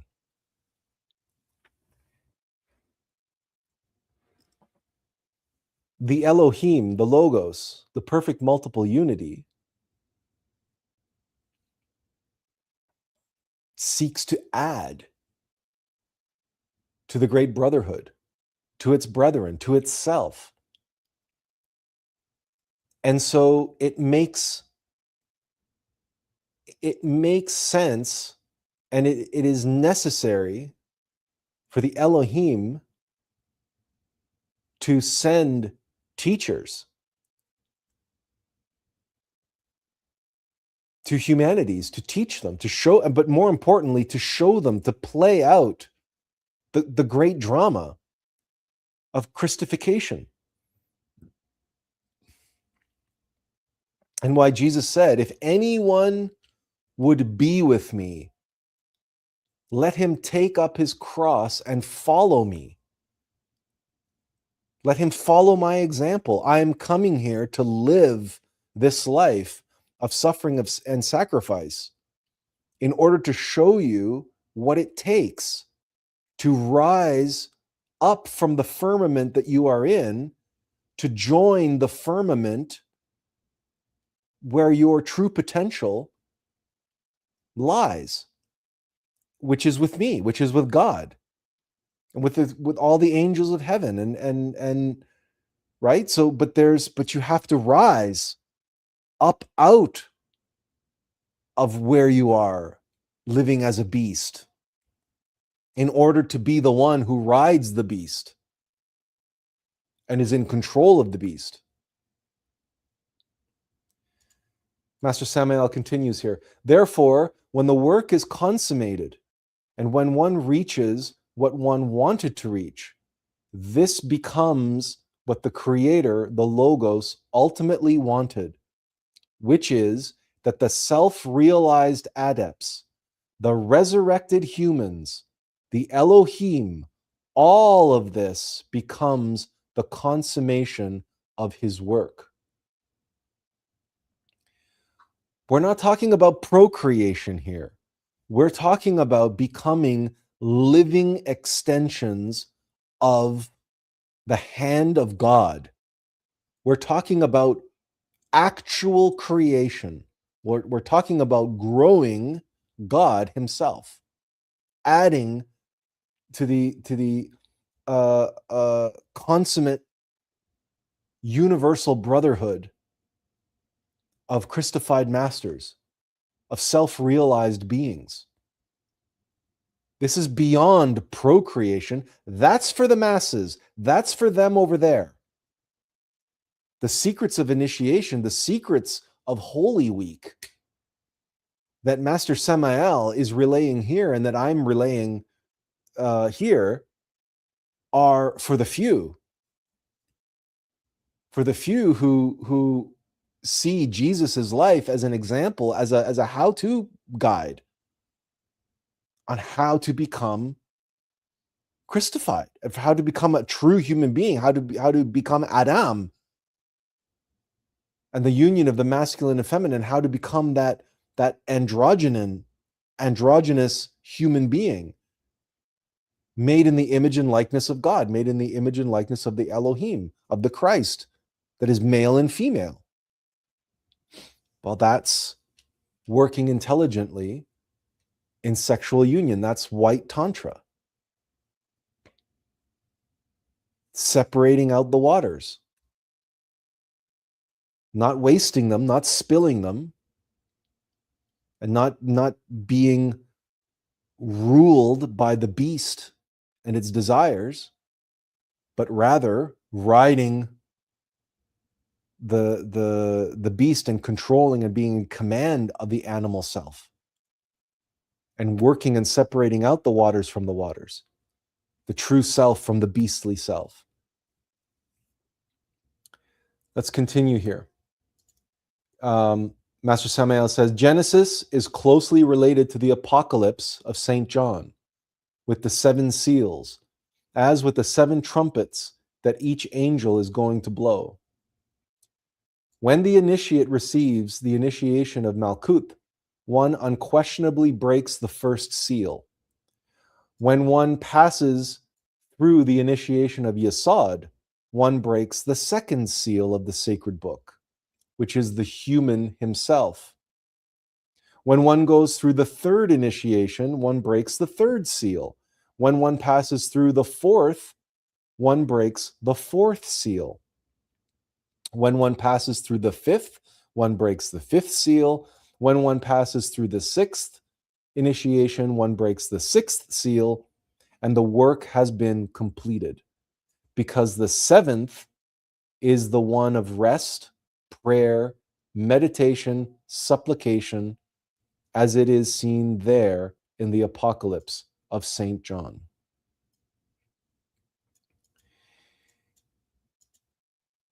It is clear that when the 7th seal is broken, the work is already, in fact, finished, since the 8th day is always for the resurrection.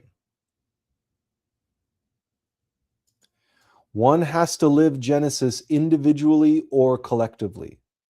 One lives it collectively with the creation of the universe as a divine particle that comes to this creation. Now, the Apocalypse, one has to live it individually or live it collectively.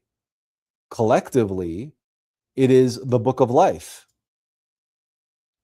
the book of wisdom. Thus, through history, each seal is broken.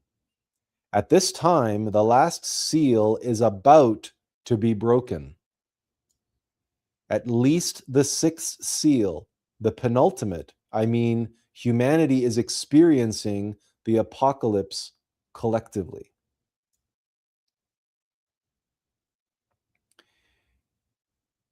If the alchemist has to make gold, that is, he has not only create the superior existential bodies of the being, but also has to convert those bodies into pure gold before they can be swallowed by the serpent.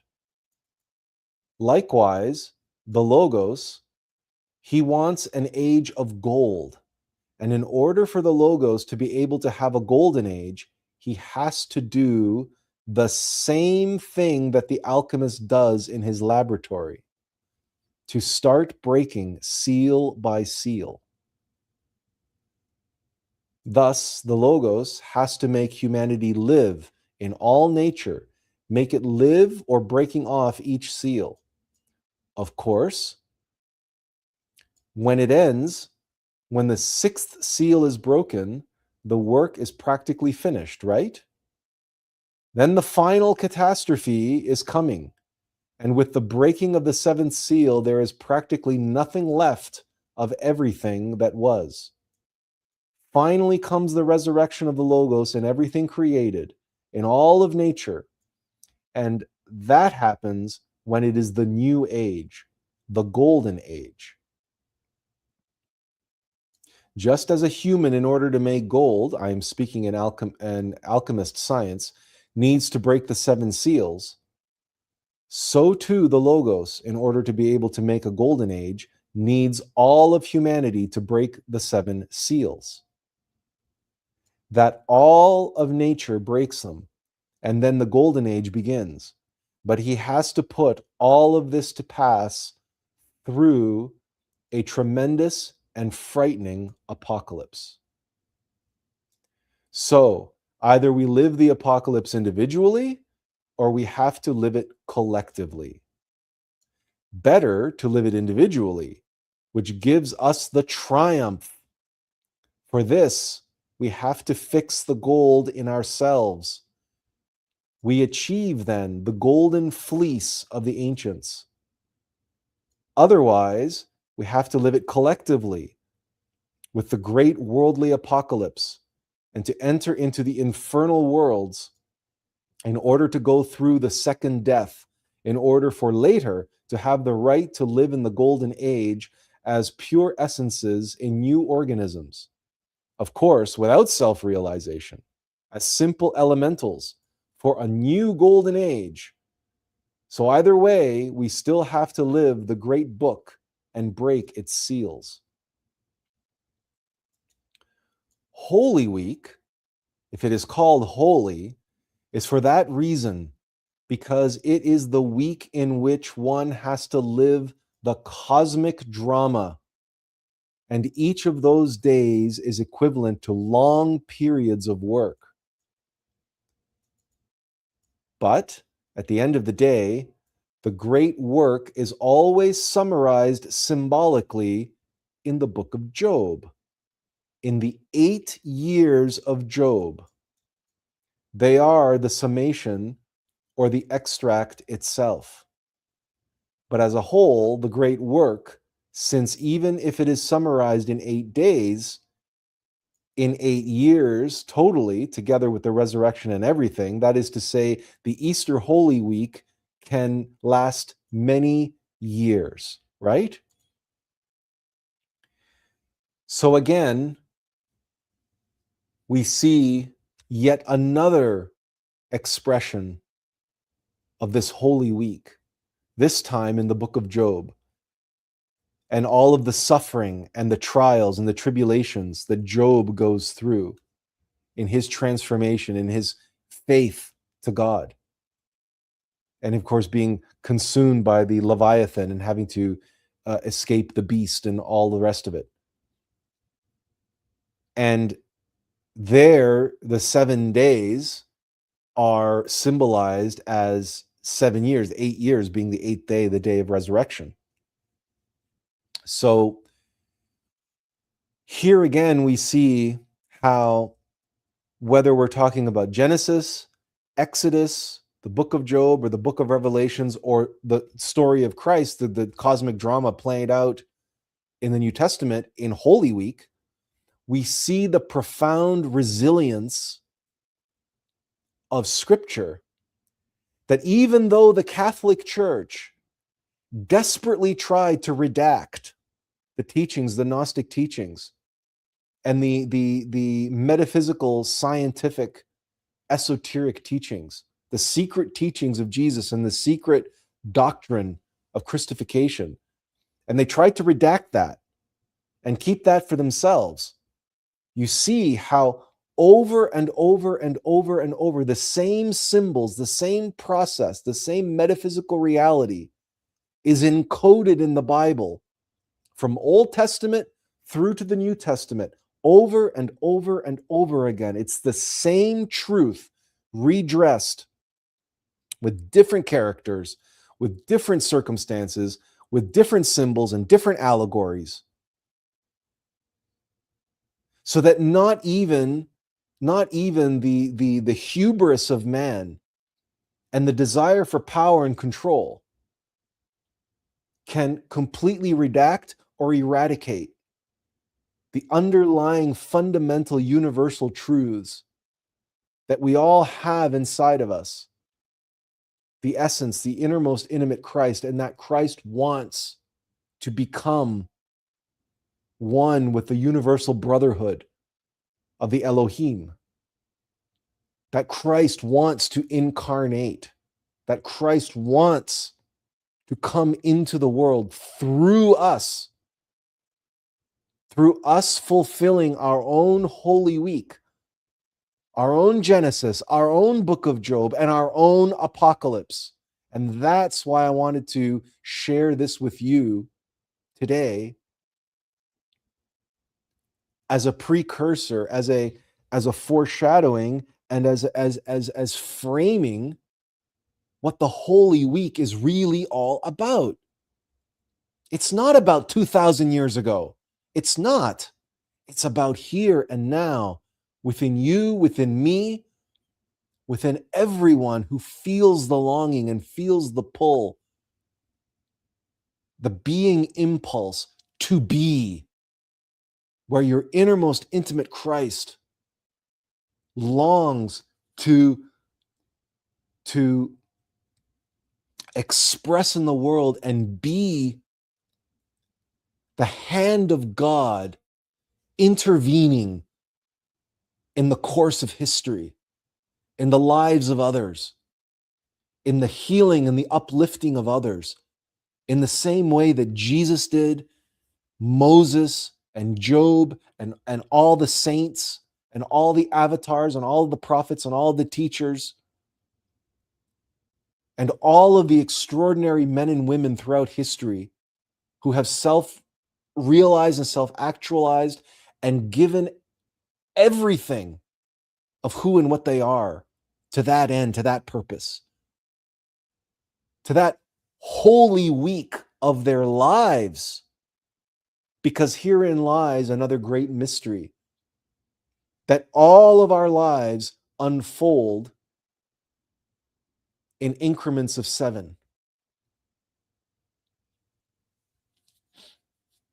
That the development of the human being is 7 times 7 years until we become a fully fledged and we begin to do our truly prescribed work in the world.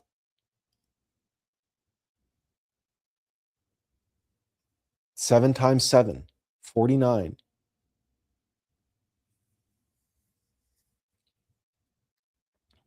That's our holy week, is our lives. And why so many people have a nervous breakdown, or what we call a midlife crisis, when they hit their 40s and their early 50s, when they wake up one day and they realize, oh my God, I'm not who I'm supposed to be. I'm not doing what I meant to do. I hate my job. I hate my wife. I hate my life. I hate my car. And they freak out. And what do? They quit their job. They get a divorce. They run out. They get a sports car. They travel the world. They're desperate. They're grasping at straws. Why? Because they haven't spent the previous 49 years, 7 times 7 years, undergoing their own holy week.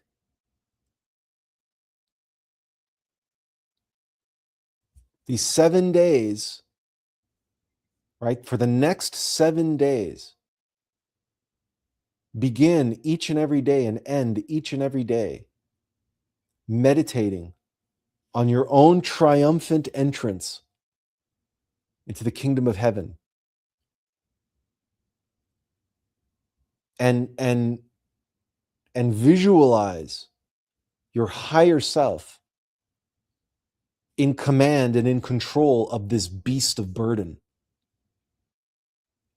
This physical body, this mind, this stubborn mind, and these wild emotions, these animal emotions, and all with all of these animal cravings and aversions that we have. Let this Palm Sunday, let this truly transform your perspective on what the next 7 days represent. These next 7 days represent your entire life. 7 times 7 years. Where are you? Where are you in the creation of Genesis, in the creation of your world in microcosm? Where are you in the apocalypse of St. John? Which seals have you broken? Which aspects of yourself have you overcome, and which have you yet to eject from the temple?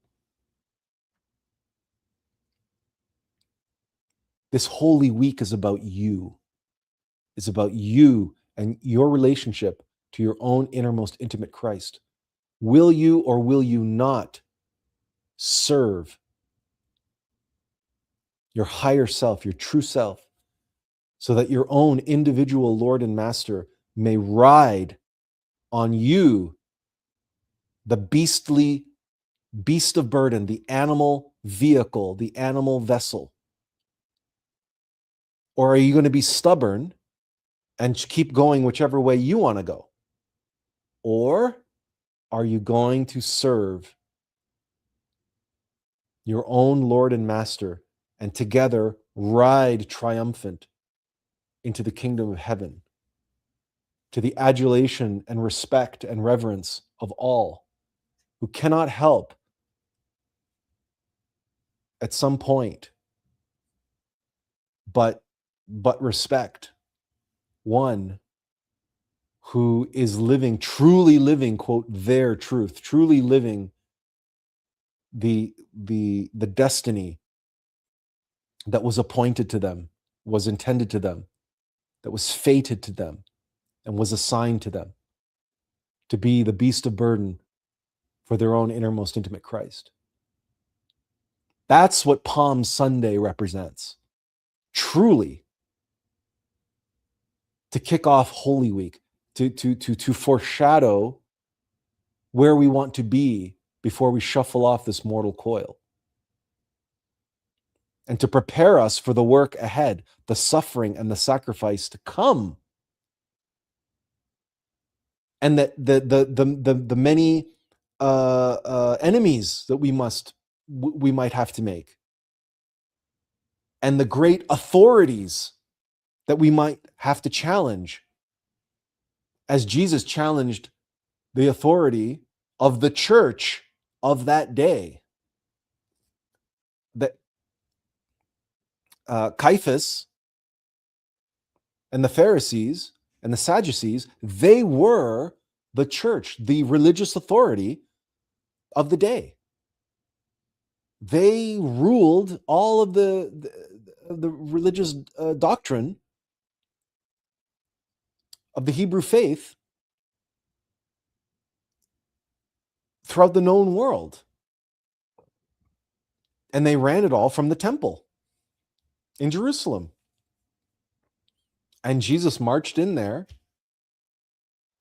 and kicked out one of their greatest sources of revenue, which is the cut that they took, the percentage that they took off the trading of the livestock and the money lending for the Passover festival, the feast of Passover.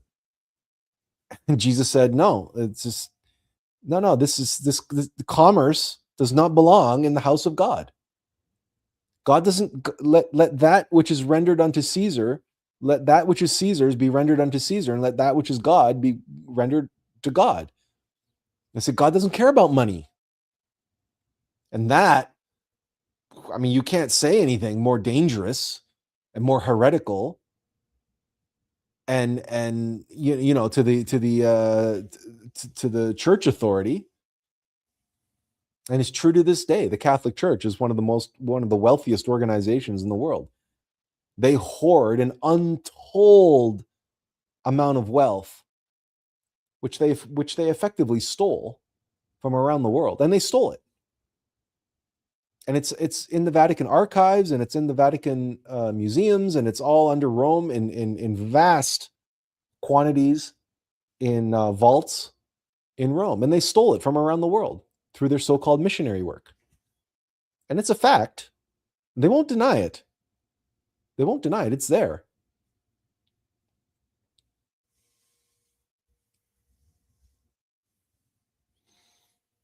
So, you know, it's just, there are all kinds of authorities that are in here and that have are attempting to define who we are and how we live and what we do.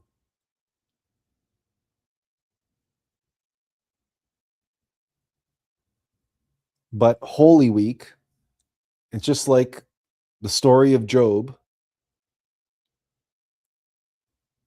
We are put to the test. And Jesus is tested.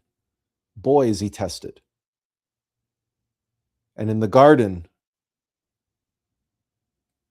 in the night before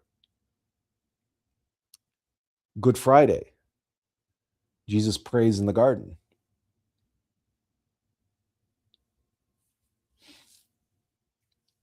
And he faces the stark reality of the situation.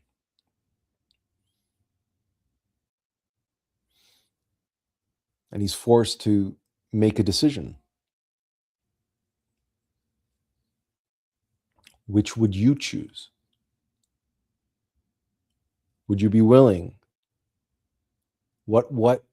How far are you willing to go for the sake of your higher self, for the sake of your innermost intimate Christ? How far are you willing to go? What would you be willing to give up?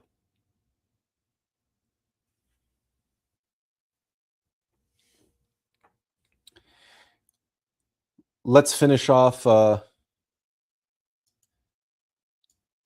with these final thoughts from Master Samael.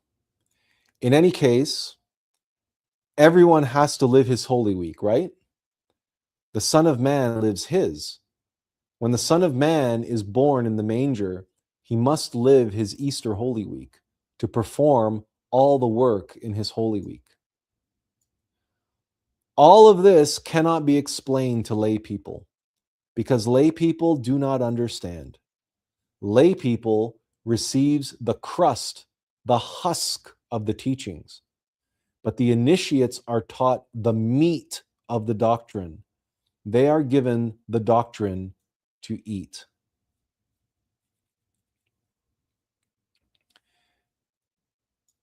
Does the visit to the 7 churches refer to our 7 chakras? And Samael says, well, of course it refers to that. He says, therefore, Christianity has 2 aspects. Exoteric or public Christianity for the lay people, and esoteric or sacred Christianity for the initiates.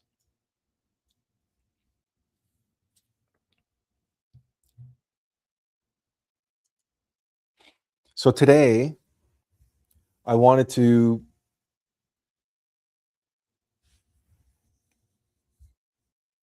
plant a seed with you on the esoteric or sacred Christianity of Palm Sunday and of this Holy Week. That you take this opportunity for the next 7 days to meditate upon your own death and resurrection, to meditate, play the cosmic drama in your life. Find the opportunities, seek the opportunities to do the will of your Father in heaven, to serve and sacrifice for others, to eject the money lenders from your temple, those bad habits, those egos, those vices that haunt you and continually cause you suffering and cause the suffering of others. Meditate, work to get control over your mind, over your body, your sensations, your cravings, your aversions. And meditate on your own death and resurrection. Watch The Passion of the Christ, or watch other stories of Jesus's life and the crucifixion, or stories about the book of Job, or just read the Bible and read these stories. Allow them to saturate your consciousness, and not just on the surface level, right? Not just on the crust or the husk, but really dive deep and dig into them, so as to use Samael's words, so as to get the meat of these teachings. That Jesus did not come here to play this out 2,000 years ago so we could sit here and talk about what happened 2,000 years ago.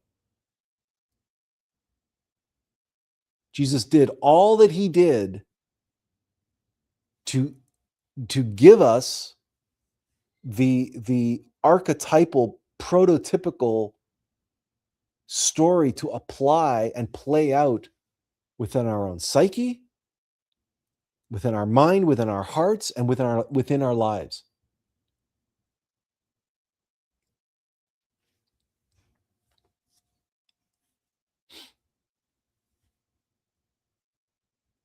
If you are here listening to this, it is because there is something within you which longs for you to make a holy week out of your life.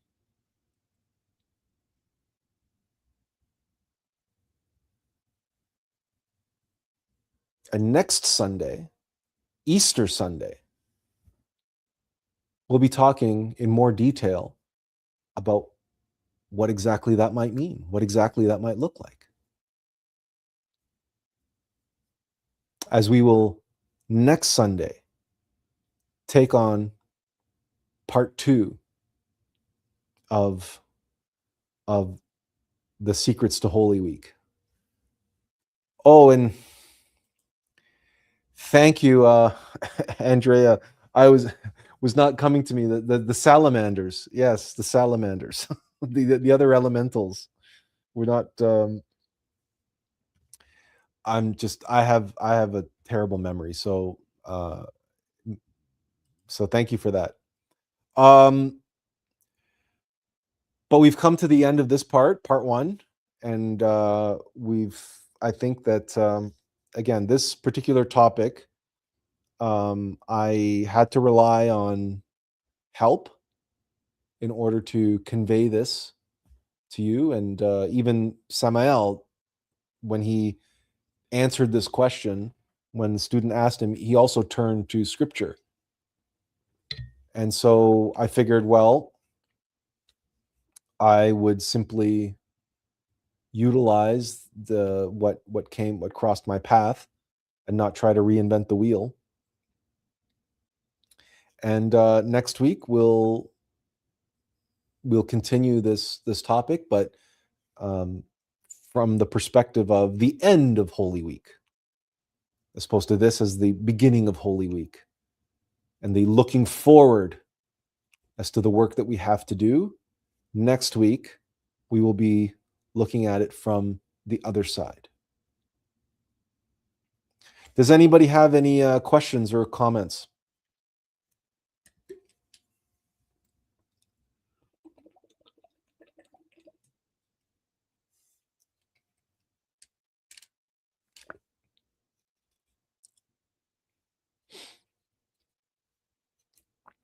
Everybody's asleep.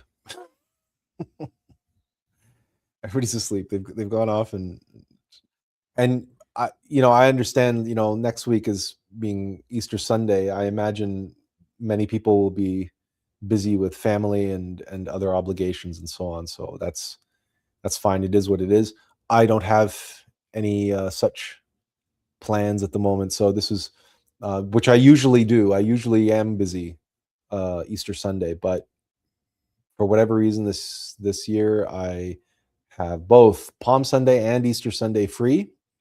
So I will be live and doing this presentation next week. So if you don't get to watch it live, that's okay, because it'll be available for you after the fact. You can watch it whenever you want, as always, because all of these stay on YouTube.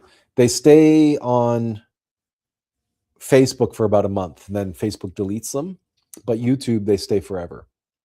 Well, I don't know about forever, but YouTube won't delete them anyway, unless they end up deleting my channel for some reason. But that hasn't happened yet.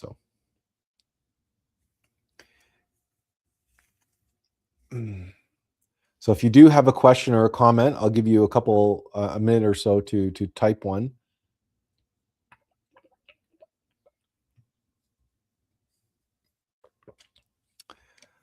I suppose while you're typing, we could take a moment of pause and send up our thoughts and prayers and our highest vibrations, our most positive vibrations to everyone who is suffering as a result of the war that is taking place in the Middle East, and the other war that's taking place in Ukraine. And let us hope and pray that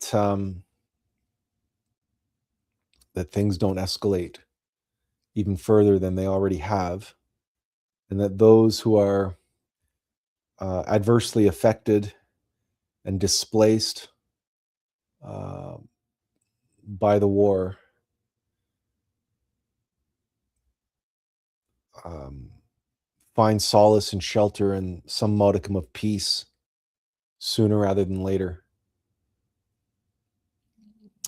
It's a terrible thing, and there are many theories and conjecture and around. There's a lot of accusations and mudslinging, and it's really quite difficult to know and foresee where it's all going. But this week again, there seem to have been some circumstances that indicate an escalation of sorts, and that's, of course, not a good sign. But let's hope and pray for the best, and for a speedy resolution to the conflict, so we can bring this madness to an end and start focusing our efforts and energies on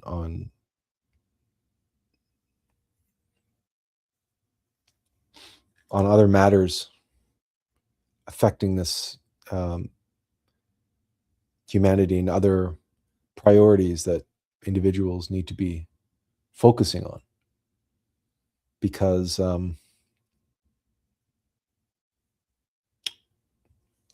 the same time, the Zionists who are behind this war, they want to precipitate, they want to bring about the end days, because they want to bring about the circumstances that will usher in, they believe, the return of their Messiah, or the arrival of their Messiah, will be the great political leader that will allow them to once again assume the position of God's chosen people and rulers of the earth. That's really the bottom line of the Zionist agenda. And they want to rebuild the temple and so on and so forth. But you see, their Messiah will only return once they rebuild the temple. But in order to do that, they have to eliminate their enemies in the Middle East.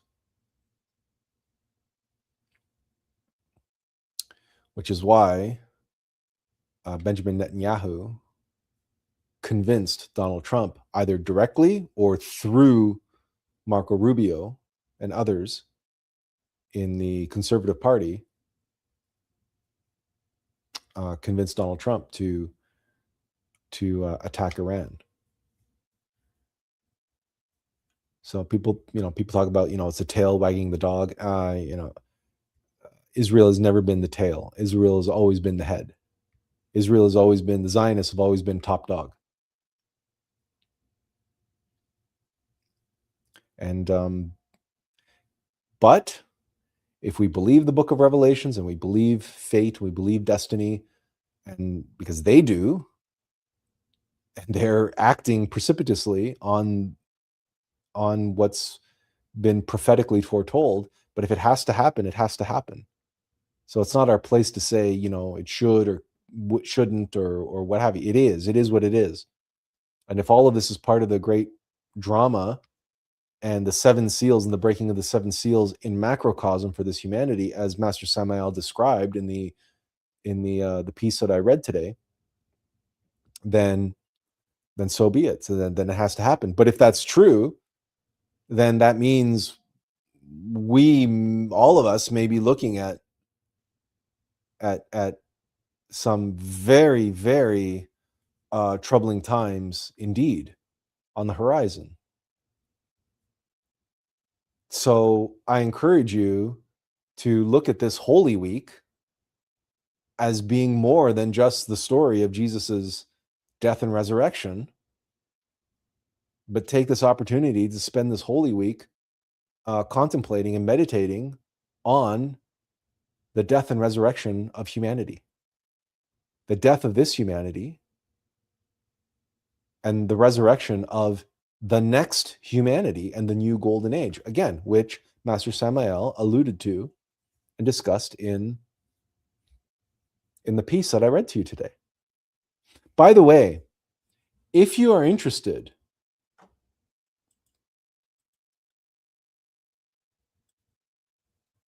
and wish to go over what we read today again on your own time,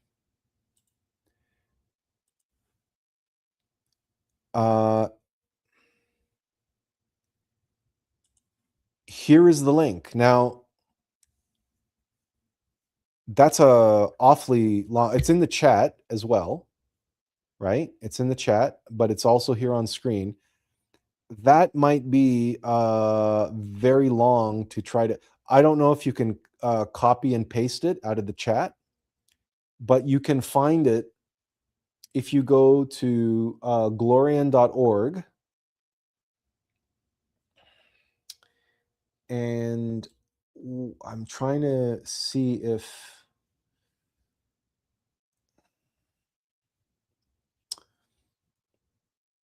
it's in the section called lectures by Samael and Bayor.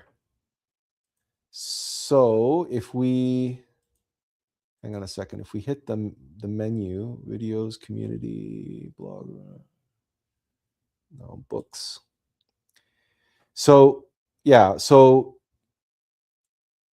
you can see here, let me just take this copy.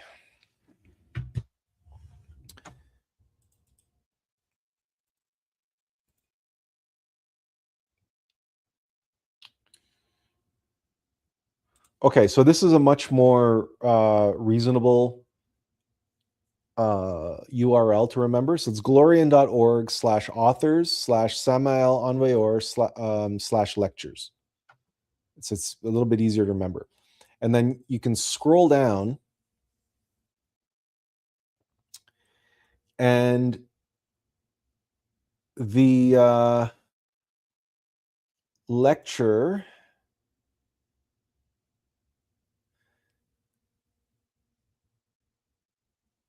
now these are all lecture. Okay, so the lecture that we did today was